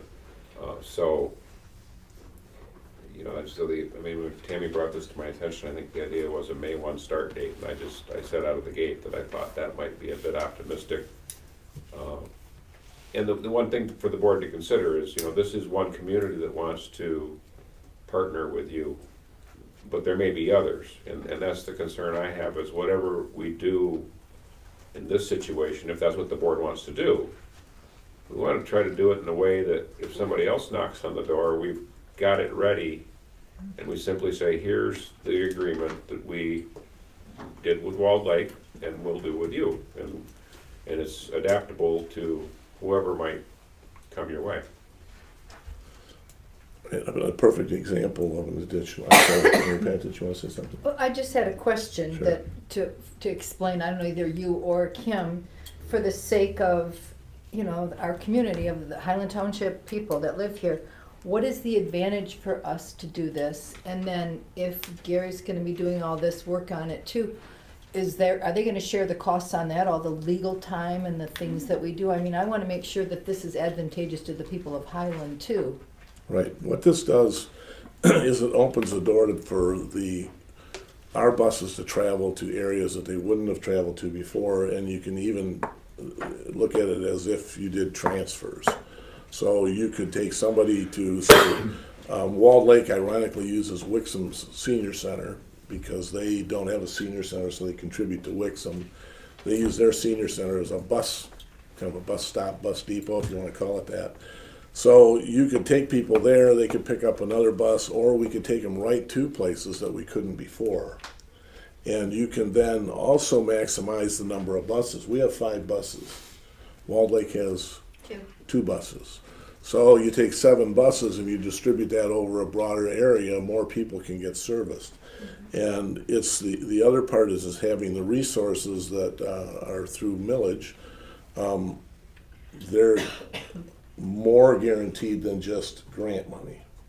So it allocates some resources, significant resources, that are there to be a base holder for the program as well. So the next step on that is to look at, and this is an interesting irony, is the current city manager for Wixom was the former SMART guy, the fellow that we used to work with before Madonna Van Fossen took over. He took on the job, they're using People's Express. So we know through research that those people are paying a pretty high dollar, not only Wixom, but that the riders are paying a pretty high dollar to ride the bus. Now there are things that we have to, in an agreement like this, we'd have to maintain. Walled Lake has a different rate for their people that they charge for bus rides. It's lower than ours. By combining services, we can leverage that to where we could probably reduce our fares as well. Maybe not to that level right now, but by doing that, getting more donations, which we've been pretty successful with. The idea is to eventually, we've already had talks with Commerce and White Lake. So the idea is we're all looking at the same thing. All the supervisors are, and management of those communities are going, we need to look at this because we're all trying to do the same thing, and some are more successful than others. And what it points to is Kim has been more successful than just about any of the others, with the exception of the North Oakland Transit Authority, which is Lake Orion, Orion Township, and one other community up there, 3 communities. So those 3 communities elected to do an authority. So the door's kind of cracked open to be able to look at this program and say, what can we do for the people of Oakland County without adding to the, quote, tax dollars that the bus system today can't do. In other words, if the RTA passes, our township will be levied with a 1.5 mil levy for buses. That's not about the smart bus, that's just a levy for the RTA, so that means in dollars and cents, is hundreds of thousands of dollars. $1 million. Over Well, now, then, are we also going to need a larger staff? Are you going to be able to handle that, or, you know? Basically with the staff that I have and taking on, Walled Lake has 3 drivers. So as long as they meet our qualifications, which I believe they do because they have the same stipulations, because we're all smart drivers. Taking on their 3 drivers, we should be able to manage just fine. But Their after drivers, scheduling, won't there be that too, though? You'll have that many more riders? there will be more riders, and we're working on a database software system that will converge everything together. Right now, Walled Lake doesn't have a database of their riders. They don't even know who their riders are, except for daily. That's crazy. And they have a very small population right now that does ride the bus because they aren't able to provide them with like a route service to go to the grocery stores on a regular basis. They're not able to provide them outside. They're a very limited territory. And 60% of their territory we already take our riders to. So we would be adding a small section on, which would also include the Social Security office, which we don't go to now because it's out of our jurisdiction. They don't come as far, they don't go beyond Wixom Road, and they don't go north of Commerce Road. So that would enable them, their advantage would be they could expand their territory to Walled Lake, or to White Lake, Highland, Milford. They've had a lot of requests to come into Highland and Milford for medical, for shopping, stuff like that. So it would boost our economy, it would get them our way. It opens up the door for us to be able to go that way. We can set up a dispatch point, say at the Wixom Senior Center, to where our drivers can meet there and meet their drivers and go the extra. So I don't have a driver that's out driving one way for an hour. I have a 20-minute drive. They switch off, and if a Highland resident is at Providence and they're done at Providence, the Walled Lake based driver can pick them up and bring them home, which saves a whole lot of time in a lot of different areas. I didn't know about the boundary thing. That's interesting. Yeah. Mm-hmm. So Thank you. basically, we go as far as Haggerty Road and 10 Mile. They don't go any further south than 10 Mile than we do in Haggerty, but they do go as far as from 12 Mile to 16 Mile. They do go to Oakland, or not Oakland, Orchard Lake Road. So that would open it up for there, because I've had a lot of requests for specialty doctors that are over in that area that we can't go to. And I mean, it's just something, it's the ground floor opportunity to just make our little redheaded stepchild hub over here that tends to be forgotten, a hub that people can get to where they need to go. Talking to Sharon, our head driver, she said that our program used to actually go to Pontiac and take people to Pontiac into Ann Arbor. Now, we're not looking at Ann Arbor, but, you know, down the road, adding White Lake, Commerce, and even Waterford is looking and asking, they don't have management for their program. That would take our riders to Waterford. It would take our riders to Pontiac. So we have to start somewhere. And none of these other communities seem to have the management capabilities and even the determination to put this all together. I think that's part of it. They just don't want to. Exactly, and I do. Well, it's because it's dropped in the hands of the in-house officials in just about every community, and they're all going, I can't take care of Mrs. Neal over here because I'm trying to work, and you know, but you don't want to be rude to the people that need the bus. And that's why it's important to really kind of have it as a separate unit. And as we talked before, the thing to do is to let's work together as multiple communities and grow this thing. Now, say the RTA passes and we pay 1.5 mils out. One of the things that is very ironic is that I've was talking with L. Brooks Patterson and Brett Rassigan, his deputy, about this program a while ago and how there is this grassroots effect. Now they're coming back to us, and Monday they're going to be talking to myself, White Lake, and Commerce, and they've been going around to the other communities to talk, where's your program, what's it doing? And so our initiative is to make sure that at least $30 million gets left in Oakland County. And that $30 million then would go towards this grassroots program, which is really all the buses are already out there. And it would only take a few more to make them go door to door. And with $30 million, you could do a heck of a lot. $30 million from the top down won't go anywhere. It'll just get eaten up in overhead. And so it's, the irony is start at the bottom level and start looking up, and we can drill down to the individuals. SMART can only drill down to a bus stop as a organization. So the RTA can only drill down to a bus stop. Take advantage of what you already have built, which nobody really realizes is out there. There's SMART buses, if you pay attention, they're everywhere. But with that $30 million, that program could change to where everybody could ride it. So you could have routes, you could do those types of things. And yes, it would expand, and yes, Kim would get overloaded at that point, but at that point, maybe not overloaded. She's pretty heavy duty when it comes to being able to handle stuff. That's where you're looking at the authority level of it and having a common thing. And at that point, it leaves Highland Township as being a Highland-centric operation, becomes a county-centric operation. It gives Kim an opportunity to be able to grow with it, and we can be proud to say we started it. So I'm hoping that's where it goes, but we'll see what happens. So, anybody have any other questions about it? Or? There's somebody in the audience wanting to ask. Yes, sir. Yeah, you had mentioned that Highland has 5 buses and Walled Lake has 2 buses,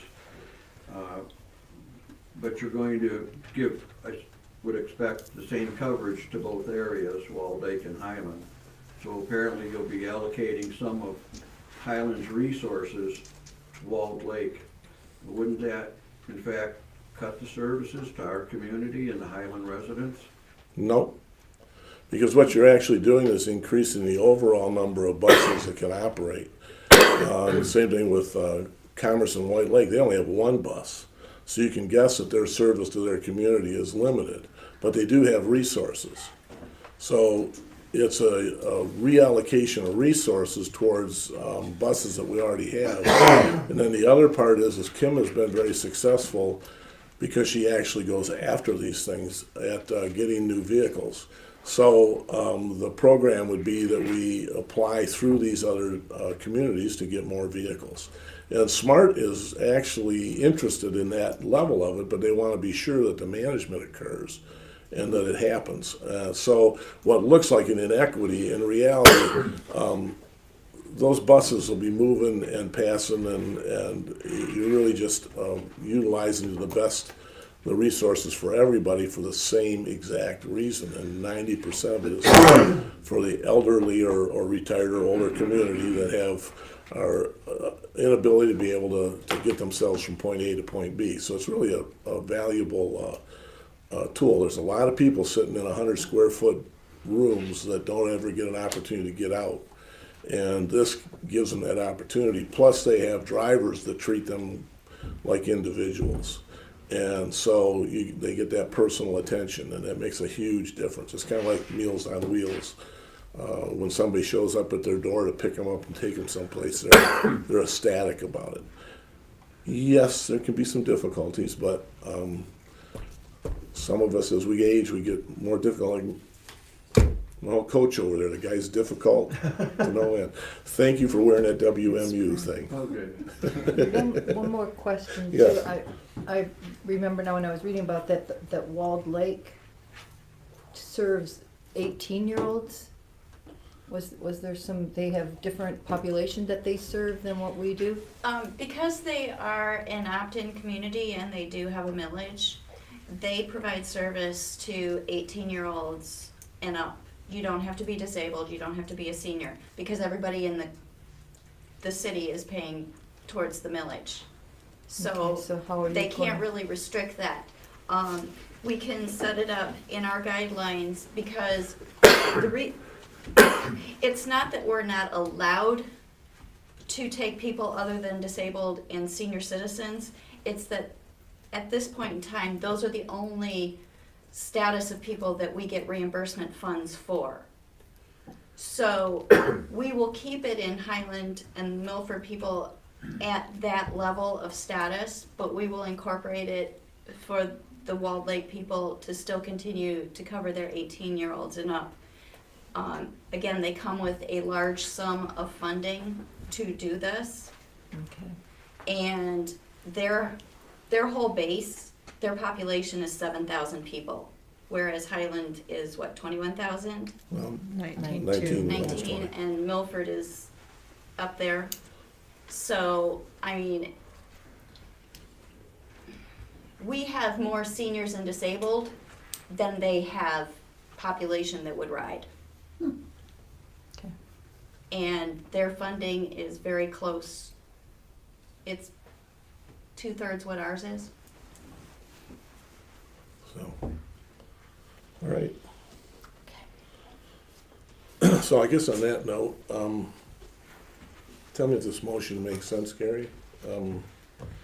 I'd like to make a motion, I don't know if the words are correct, to consider expansion of the community transportation program to and possible agreement with the city of Walled Lake. Is there something I should add or change in that?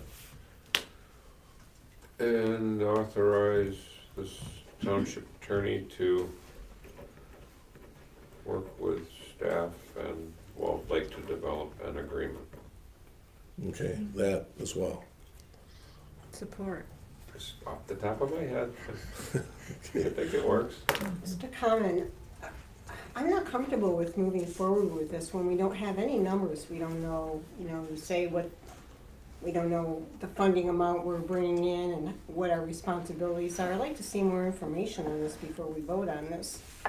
There's no rush on it. And I think the idea of an authority is a great one. We talked about that a long time ago. And rather than do this with Walled Lake and then have to redo it with somebody else, why don't you have those discussions now and see who we can bring in and get it all done at one time? Well, that's ongoing. The thing here is that the city of Walled Lake, their year end is June 30th, is it? 30th. June 30. The optimum time to work with an agreement with them is to make it happen by that time period. But It gives their us enough time, deadlines excuse aren't me. our responsibility. I mean, our problem. You know what I mean? Well, it's We're not a rushing problem. this to take care of them. I don't feel comfortable doing this. We're not taking care of them, we're helping them, and we're helping the people to be able to use the system. Yes, Gary? If I may, again, I didn't bring much to the table here, and you don't have much at your table. I have a ton of information in my file that Kim provided me in response to my questions, including a draft budget. In terms of, so she has already looked at how this would look in the financial picture of things. Well, it would have been nice to have that. No, I think. Not your fault. No, I don't think that this, I didn't understand that to be the scope of what was on the agenda tonight. I mean, if I could have done an agreement, then I guess we would talk about the finances of it, but I think Rick told us last month that this concept was around, but it wasn't on the agenda. It was just, he said it was out there, so now he's got it on this agenda to see if the board's interested in having it pursued. So if the board's... An affirmative vote on the motion doesn't commit the board to the project, it would trigger some attorney fees. And I can understand that point. I don't want to spend attorney fees unless I have enough information that I want to know if I want to do this at all. That's not my call. I just... Well, the object is we, in order to move forward, our board needs to say, we're interested and willing to take the opportunity to fulfill the request of Walled Lake to join with us and to work together. And they need that assurance that we're interested in going that direction so they can pursue it further. They're willing to do it, but their board has to know that our board is interested. If we're not interested, then they're wasting their time and we're wasting our time. Whether it's, once again, these are resources that are not coming out of our general funds. They're not affecting any of our budgets. And it's a program that we have the capability to be able to handle quite easily. And it's covered. Now, I agree there's numbers you have to come up with, but at this time, I don't think the numbers are the point. And the point is, do you want to work with Walled Lake? Do you want to take an opportunity to be able to see if we can't grow the program with other communities? It makes sense to go there. If everybody just sits back and says, well, okay, nobody's going to do anything, then all this system's going to collapse. And it's a waste, total waste of money to do that, total waste of resources, because it's federal, state, and local grant monies, and you either use them or you lose them. And this is a good opportunity, Gary. Yeah, maybe I can add a little more information as of any help. As I see this deal, okay, first of all, in terms of the territory that the Highland system currently serves, you folks set that. That, you know, you go outside the boundaries of Highland. That's set by any statute. No. So, as one of the benefits on the Highland side that I see is you've got now a base to operate from in the south end of the county.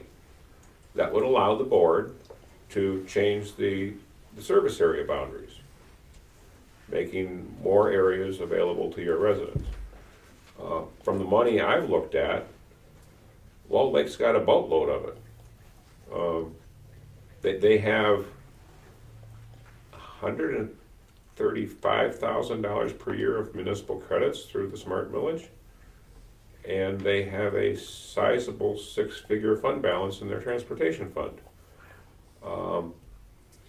And I think that's part of the rationale. They would want their residents to continue to enjoy a lower fare.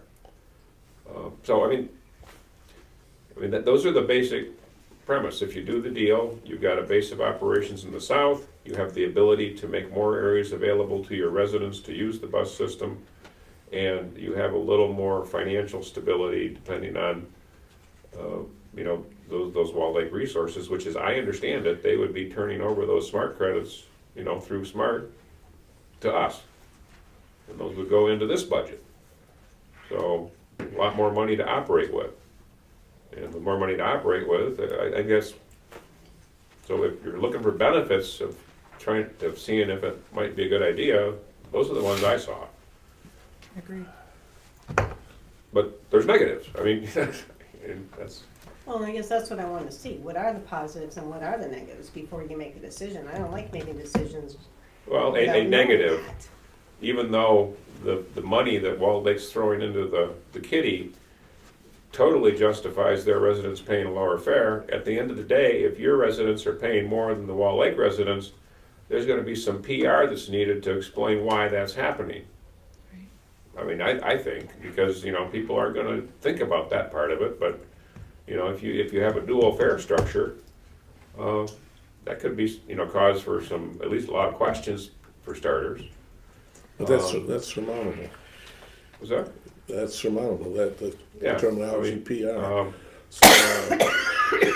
I still don't have a full grasp of if these Walled Lake drivers have any employment rights under their arrangements in Walled Lake that need to be taken into account if they are going to transfer to become Highland employees.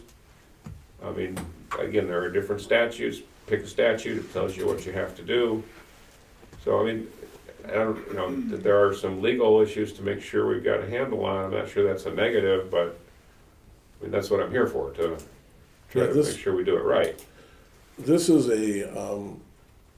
my motion is the intent of this motion is to put our hand out to Walled Lake and say, we're interested in joining forces with you. To take a look at it. To take a look at what we can do to make this work. Mm-hmm. It's not saying we will do it, it says we are willing to do it. And it's to consider the expansion. What that does is it then gives Walled Lake, okay, now Highland's willing to do it, are we willing to do it? Well, they've said they are, but you need to hear it from their board. And so their board has to make the same kind of decision. Are they willing to work with Highland? And in that process then, if it's a, yeah, let's work together, and now you hammer out the details, it might come down to where the details say, not gonna work. But you have to put the pieces together to make that work. I mean, we have enough numbers, we've got enough information to move forward. We don't have an agreement that fits the potential for future growth, is what Gary and I had discussed.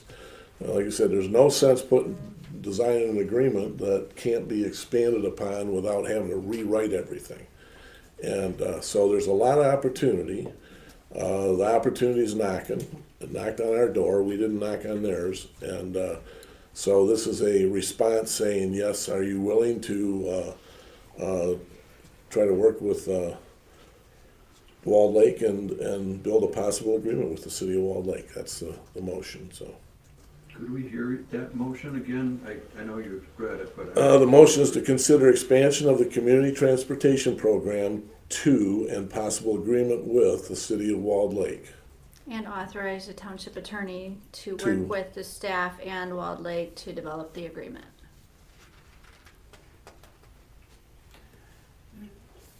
Yes, sir.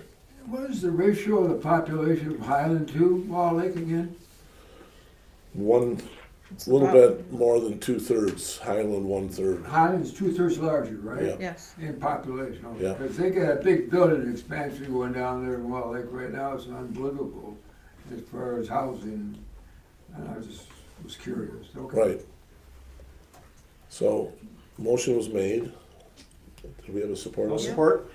It's moved and I think it was supported. Supported already? Yeah, I I think think it she was, did. yeah. Judy did, okay, so I couldn't remember. we've had good discussion. I thank you for your comments in the audience on this, because it is value added to hear that. In fact, let's go ahead and vote. Okay, Mrs. Cooper? Yes. Yes. No. Yes. Yes. Yes. Motion carries. All right, so on that note, I would like to, if anybody else has any comments or has any questions about the busing, please feel free to ask. Kim? I just want to interject Mary's concerns about the time frame, and bringing up, why don't we contact all the communities? This is a startup program, basically. The communities around here have not joined together before, so they're going to want to see that there is a strong base to go by.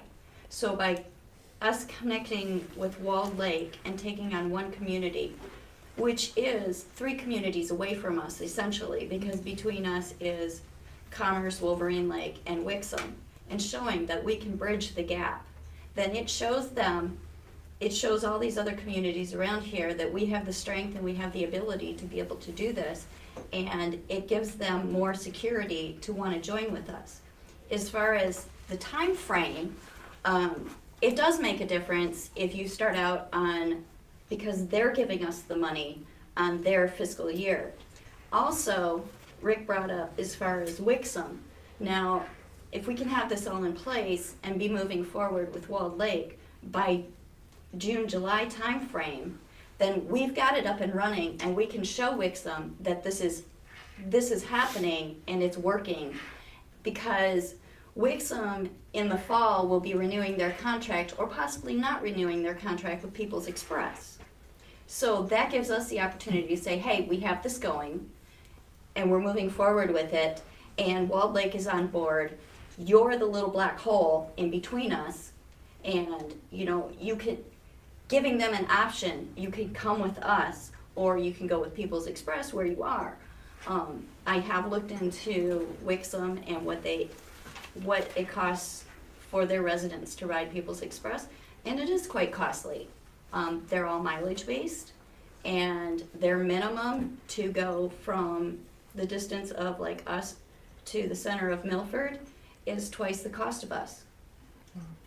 So we have to start somewhere, and while I understand your opinion as far as starting at the authority and not having to deal with dibbling people in, it's a mindset. and you have to show that you can do this. And then everybody else wakes up and says yes.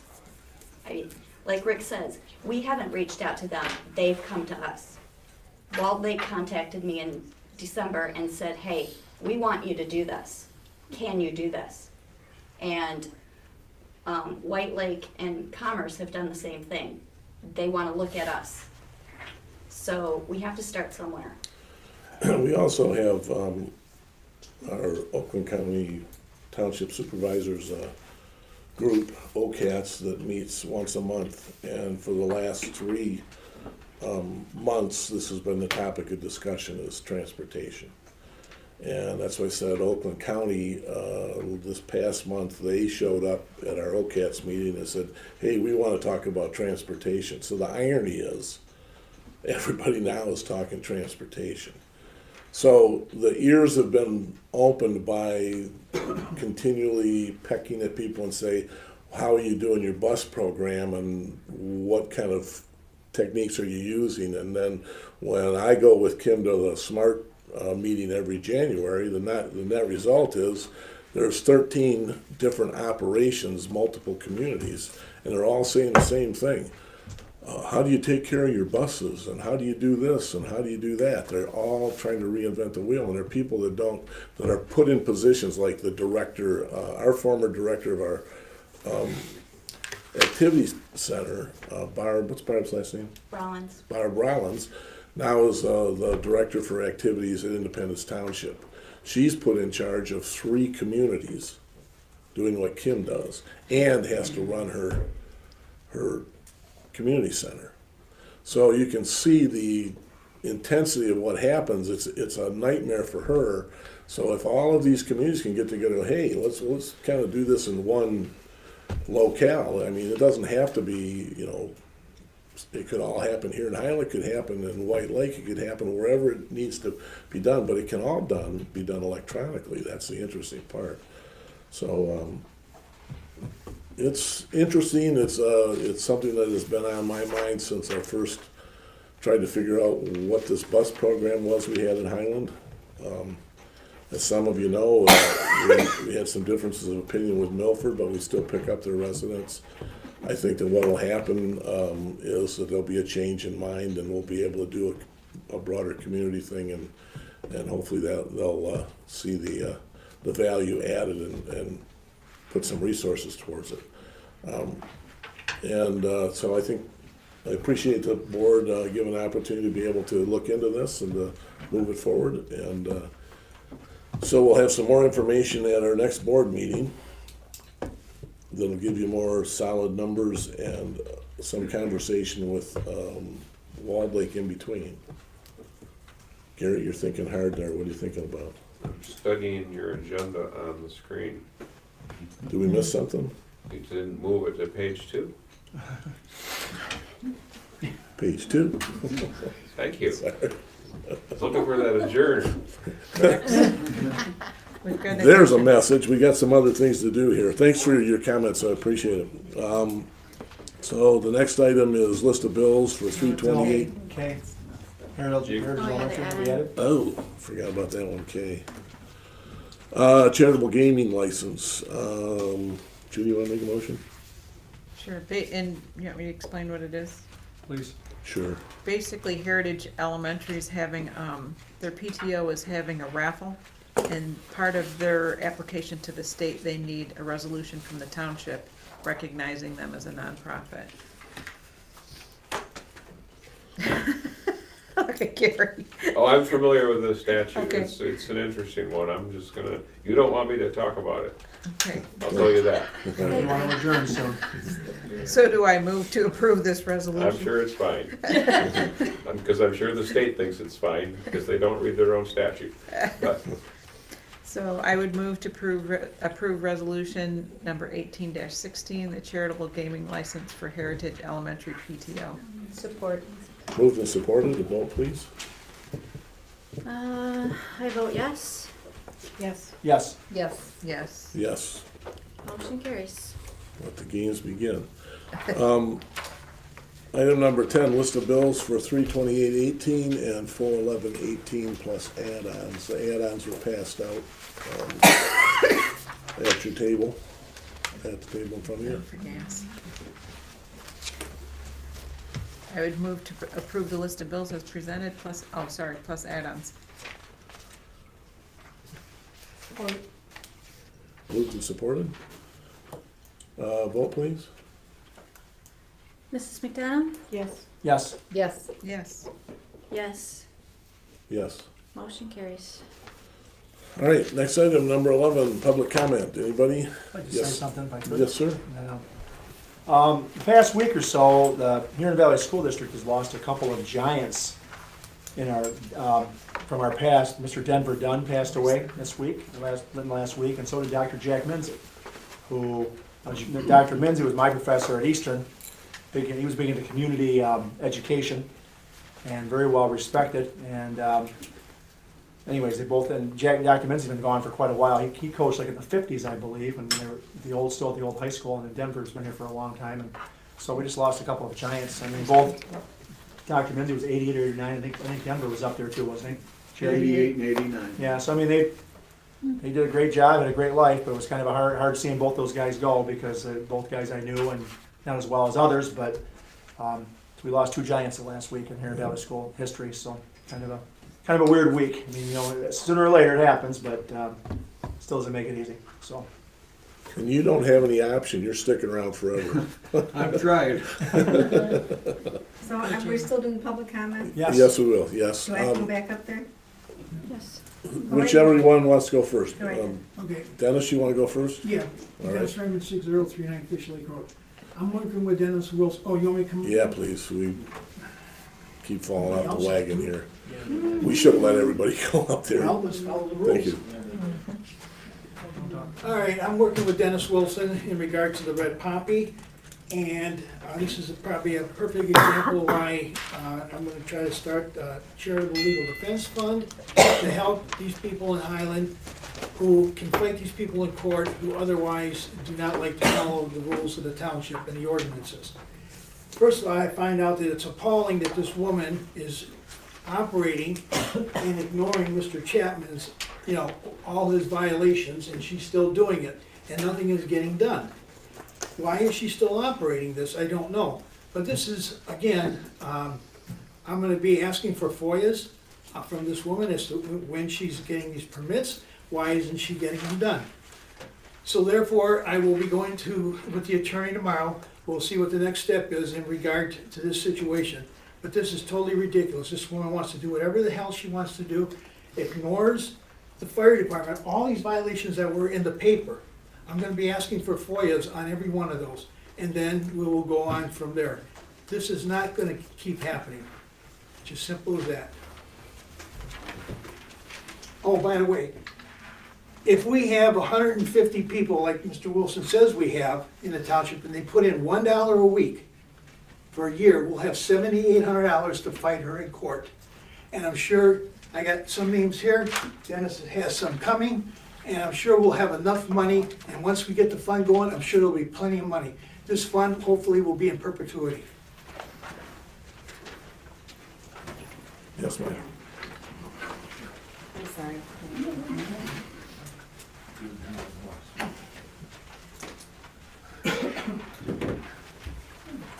Donna Hubbard, 1556 Pruitt Highland. Gotta make him work over there. Well, Bang. I want to just go back to my original comment. I guess my question to the board is, do you set timelines for these people to comply? Have they complied? Do you have responses from them? How many times do you send them an ordinance violation letter? And where does it go from there? If they don't comply, what do they do? So we would like answers to these questions. So where do we go to get answers? Gary, would you like to, The Yeah. township supervisor is ultimately responsible for enforcement of township ordinances. The township board does not directly make any decisions on that, and they're not gonna be able to answer the questions you just asked. And even if they tried, I would tell them not to. So once upon a time, we would go to the ordinance, and I think her name is Lisa, okay, and at least find out what happened, if there was a response, if something got sent. How long does this go on? I serve as the township's general legal counsel. The township currently has a different law firm handle its ordinance enforcement activities. So if I sound dumb, it's because I'm not involved in those, and therefore I really can't provide you with an answer that's based on how things are being done. I apologize for that, but I'm sure that if somebody's violating an ordinance, that the township is addressing it, and the township has a lot of discretion in the forms that it takes. It can issue tickets, it can simply issue violation notices, but I mean, it's come up in enough board meetings, I'm sure it's being attended to, but I don't know how. I've not been asked to work on any of those matters. So can you answer any of this? Yes, all of the situations have been attended to, and they are ongoing. But they were ongoing, the guy on Harvey Lake Road was ongoing a year ago. Yeah, and how many years has he been ongoing with previous administrations and So, so on and so forth? So what? You can go. So what kind of, Okay. okay, you send these things to them and they don't comply. So now, what's the next thing that you do? Do you take them to court? That's pretty much what happens. That individual on Harvey Lake Road has been served with a notice that he's to clean up his mess. He has a certain amount of time to do so. Just like we would do for anybody, you give them as much leeway as possible to be kind and considerate. Then the next step is, if he doesn't perform, there's another level. Then it goes to court, and then the court will levy its issues, its statements. So last June, you told me it was ongoing, so I assume he was sent some sort of a notice. Yes, he has been. Okay, so now we're into April, so has he been sent additional notices, or does he get one and gets a year to comply? Our current ordinance officer, Sean Bell, has that information. I do not stay at his station and stay on top of him. That's his job to do that. So is that who we should deal with? I guess Yes. that's my question. Yep, and his information is available. Okay, thank you. Yes, sir. Yeah, do we have an ordinance officer in Highland? Yes, And he was employed by who? Highland Township. And you have no jurisdiction over him? No, I didn't say that. Excuse me, I'm trying to figure that out. I do, but he has a duty to do, and his duty is, he sets the time frame that he does for each part of that component. So he has written to you in a form of a supposition or something like that to say that, hey, they're in violation here, what can we do? Has he come back to the board? We have hundreds of violations that we address. So for me to spend my time reading all these violations I don't think is really something that needs to be dealt with. We have to assume that, I have to assume. Well, Milford has an ordinance also, officer. Don't they act on theirs quick? When there's a violation, particularly to the fire marshal, where there could be death, and who's sued, and who's getting involved. It's spinning like a Ferris wheel going around with no stop.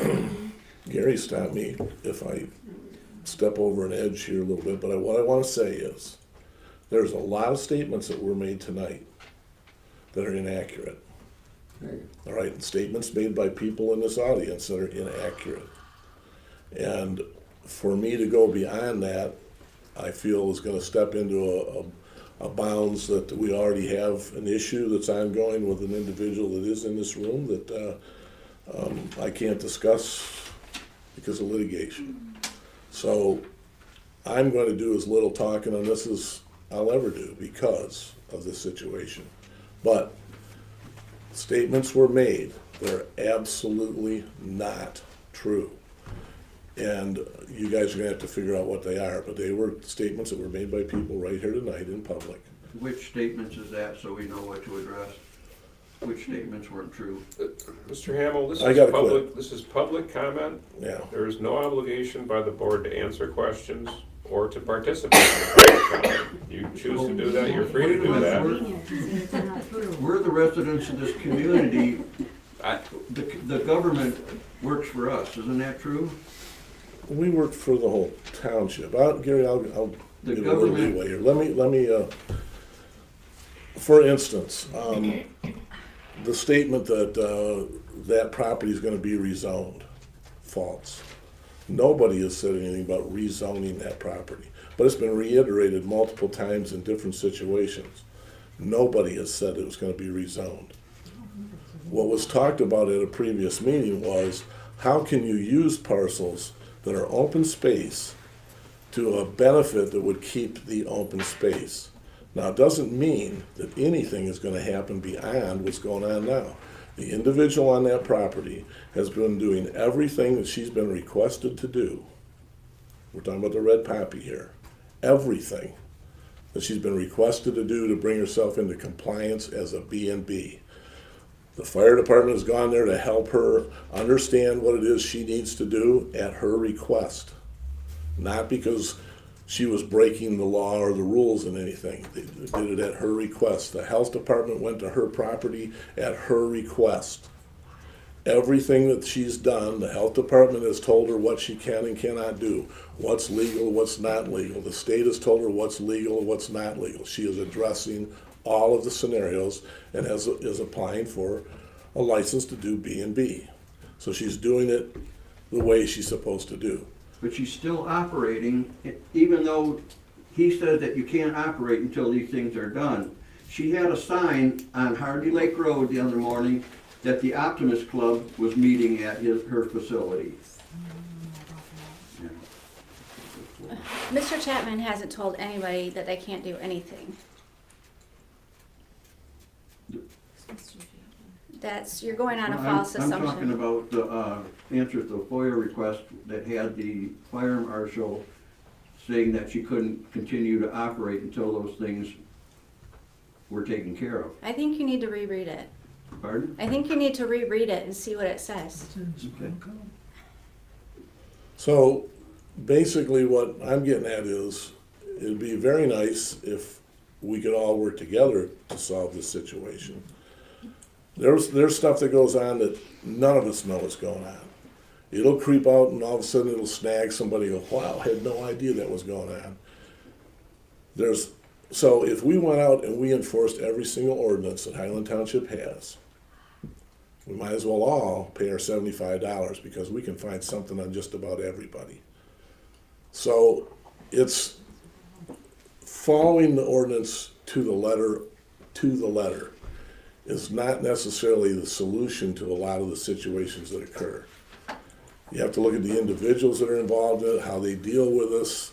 I'm not going to say that any of this has been a pleasurable experience with any of the parties involved, all right? But my duty is to work with all of the residents to try and make things work out for everybody. And sometimes it takes a little bit more work and a little bit more time to find the right solutions to make it work for everybody. It makes sense that people try to work together. You guys are trying to do what you feel is right, and I don't discount that one bit. Because I can't blame you for the guy on Harvey Lake Road, but there's a lot more to that man's story. Everybody needs to be looked at as an individual. You might not like the way his place looks, but I might not like the color of the door in your house. There's things you just don't all agree on. And that's the beauty of the thing in Highland here. We don't agree on a lot of things, but there's a lot of people with a lot of different points of view here. And we all pretty much do get along together. Yes, there's going to be scenarios where this kind of stuff creeps up.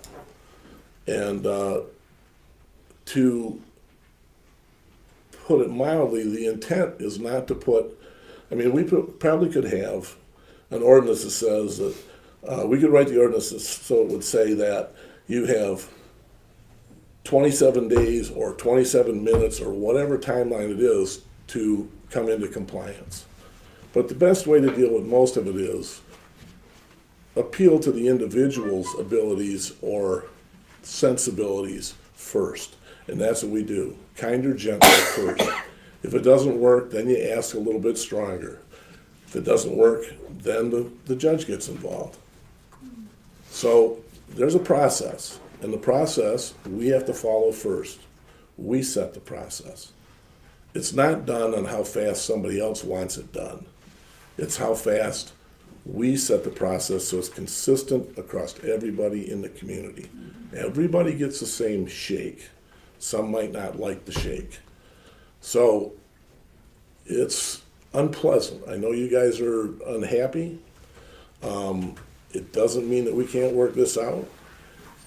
And the first thing you need to do is let us look at the situation from every corner and make sure that we don't make a mistake in what we do moving forward. By statute, that woman can have a B&B there. By statute, she can have 15. Hold on a second, sir. By statute, she can have up to 15 people there. And that may be all that she ends up doing there. And that's where we're starting from. So you refuse to acknowledge when we give you information about what she is in fact doing, that we have proof. You're this is a scenario that Mr. Raymond is very familiar with. We don't have that proof ourselves, and we're the ones that are required to come up with that proof. We can't take what you say and take it to court. okay, maybe We have to take what you say, we investigate it. If we can see something or we can identify something, then we address it and we take it to that direction. And what we're doing is we're doing our best. We can't camp in her front yard. We can't camp in her driveway. We're not going to spend that kind of resources to do that type of thing. It's foolish. So anyways, we're doing what we can do. Please bear with us. If we can't find some resolution to it, then we'll let you know that maybe we failed, and I'll admit to it. But I'm not going to admit to a failure when I'm going to give the opportunity to make it work for everybody first. Yes, ma'am. I guess in order for you to say you don't want to look at this as a failure, which is a good goal to have, what exactly is the outcome when you say we all need to work together? What is the outcome that you are hoping happens here? Besides the fact we're going to work together. Whatever she can do what? Whatever she can do to be in compliance with the ordinance For a bed and breakfast. that is applicable to her property. Correct. So That's the goal.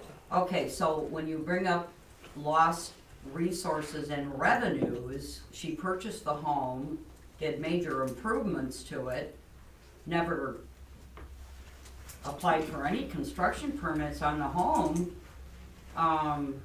which I don't understand, because you know, Rick, I live in Harvey Lake. I tore my grandparents' house down and I built a new home, and I told Mr. Davies, who's wonderful to work with, I'm not going to try to do anything wrong. I used to be an inspector. I'm going to follow the rules. I'm a rule follower. So I don't understand why she's still, why does she not have to get permits for this work that she's already done illegally? I mean, basically, she, you know, did all those improvements and didn't bother to go through the township. So there's lost revenue there. The parcel is being used as a commercial business, not a single-family residential. There's lost tax revenue. And then we're paying for the garbage pickup from her facility. We, the residents of Highland Township, are paying for her garbage. I'm sorry, but I voted for you. I expect you to represent me just as equally. And the other 75 members that I'm representing from my subdivision. I mean, that's your responsibility too. It's just not to promote new businesses in Highland Township. So my question to you is, how do you expect me to know what improvements she's made on her personal private property? Well, I don't know. It was in her interview with the spinal column, and you live right next door to her. And I've never heard beep, bang, nothing but a couple of weddings. And you've told us that she's made those. Why would you make that comment unless you knew? What, the weddings? Know that she's done improvements on the home. You told us that she's made improvements on that home. Why would you make that comment Go back unless and you watch a knew few videos. that she's made improvements on the home? Well, she's done her well that she's supposed to take care of. Her septic's okay.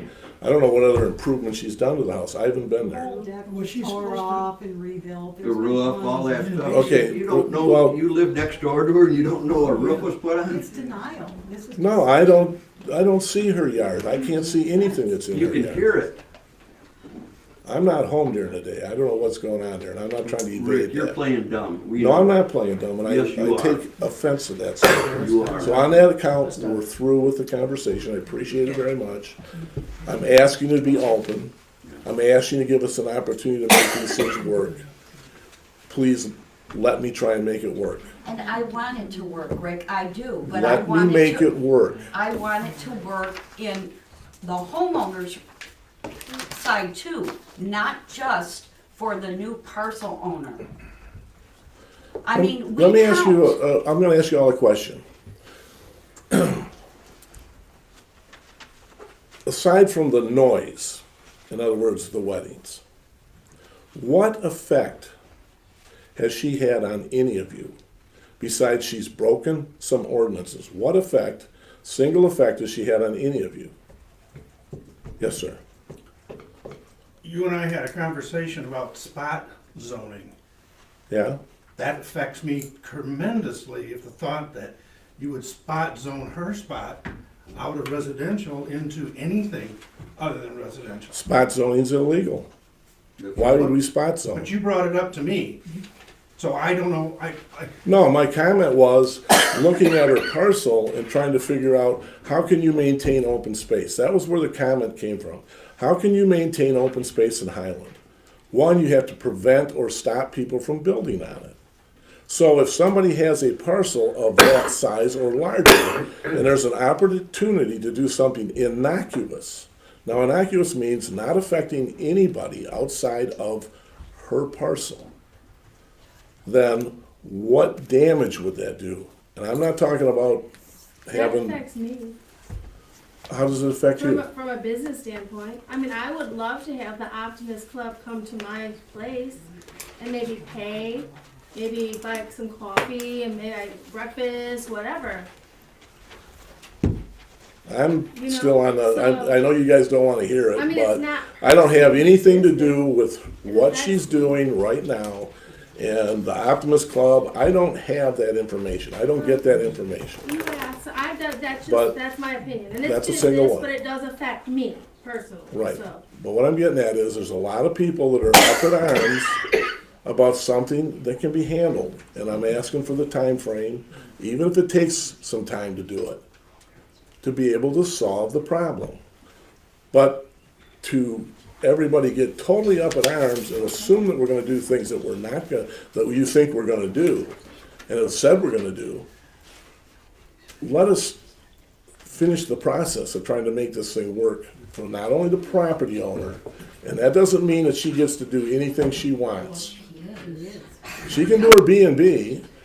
We're not Okay. saying she can't. You keep saying that, but that's not what. The B&B is not the issue. It has never been the issue. It's never been the issue with Then us. then answer my question, what's the problem?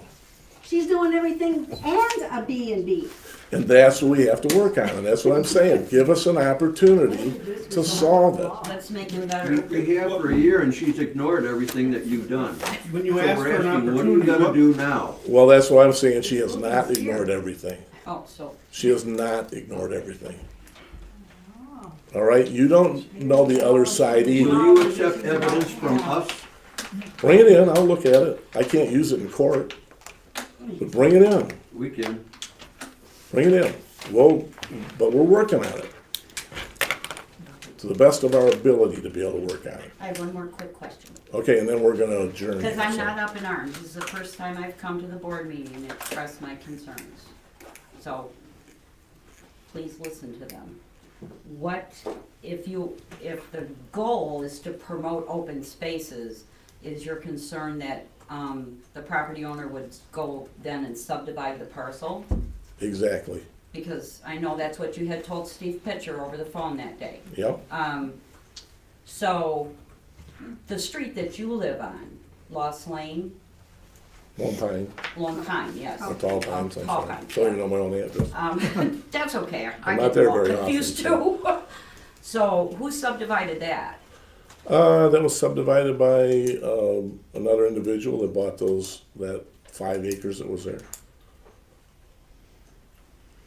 And those are multi-acre parcels. Correct. No, I understand what zoning is and all that. And if I could have purchased that land, I'd have kept it open. Open space. But I didn't have that opportunity. But it's a bigger picture, and I'll explain to you what the bigger picture is. Okay. In the process of, you know what, let's carry this on, we'll adjourn the meeting, we'll have a conversation after the meeting's adjourned. If you want to spend a few minutes, we'll talk about it. So on that note, any other questions? No. Okay, meeting adjourned. You guys can go home. Thanks, Gary.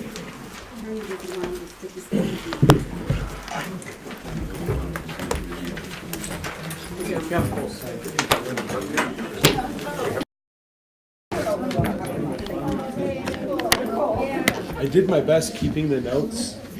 Yeah. Kim? Good job.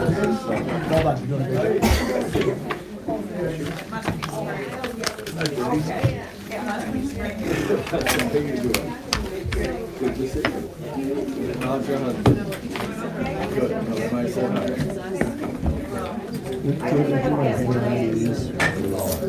Good.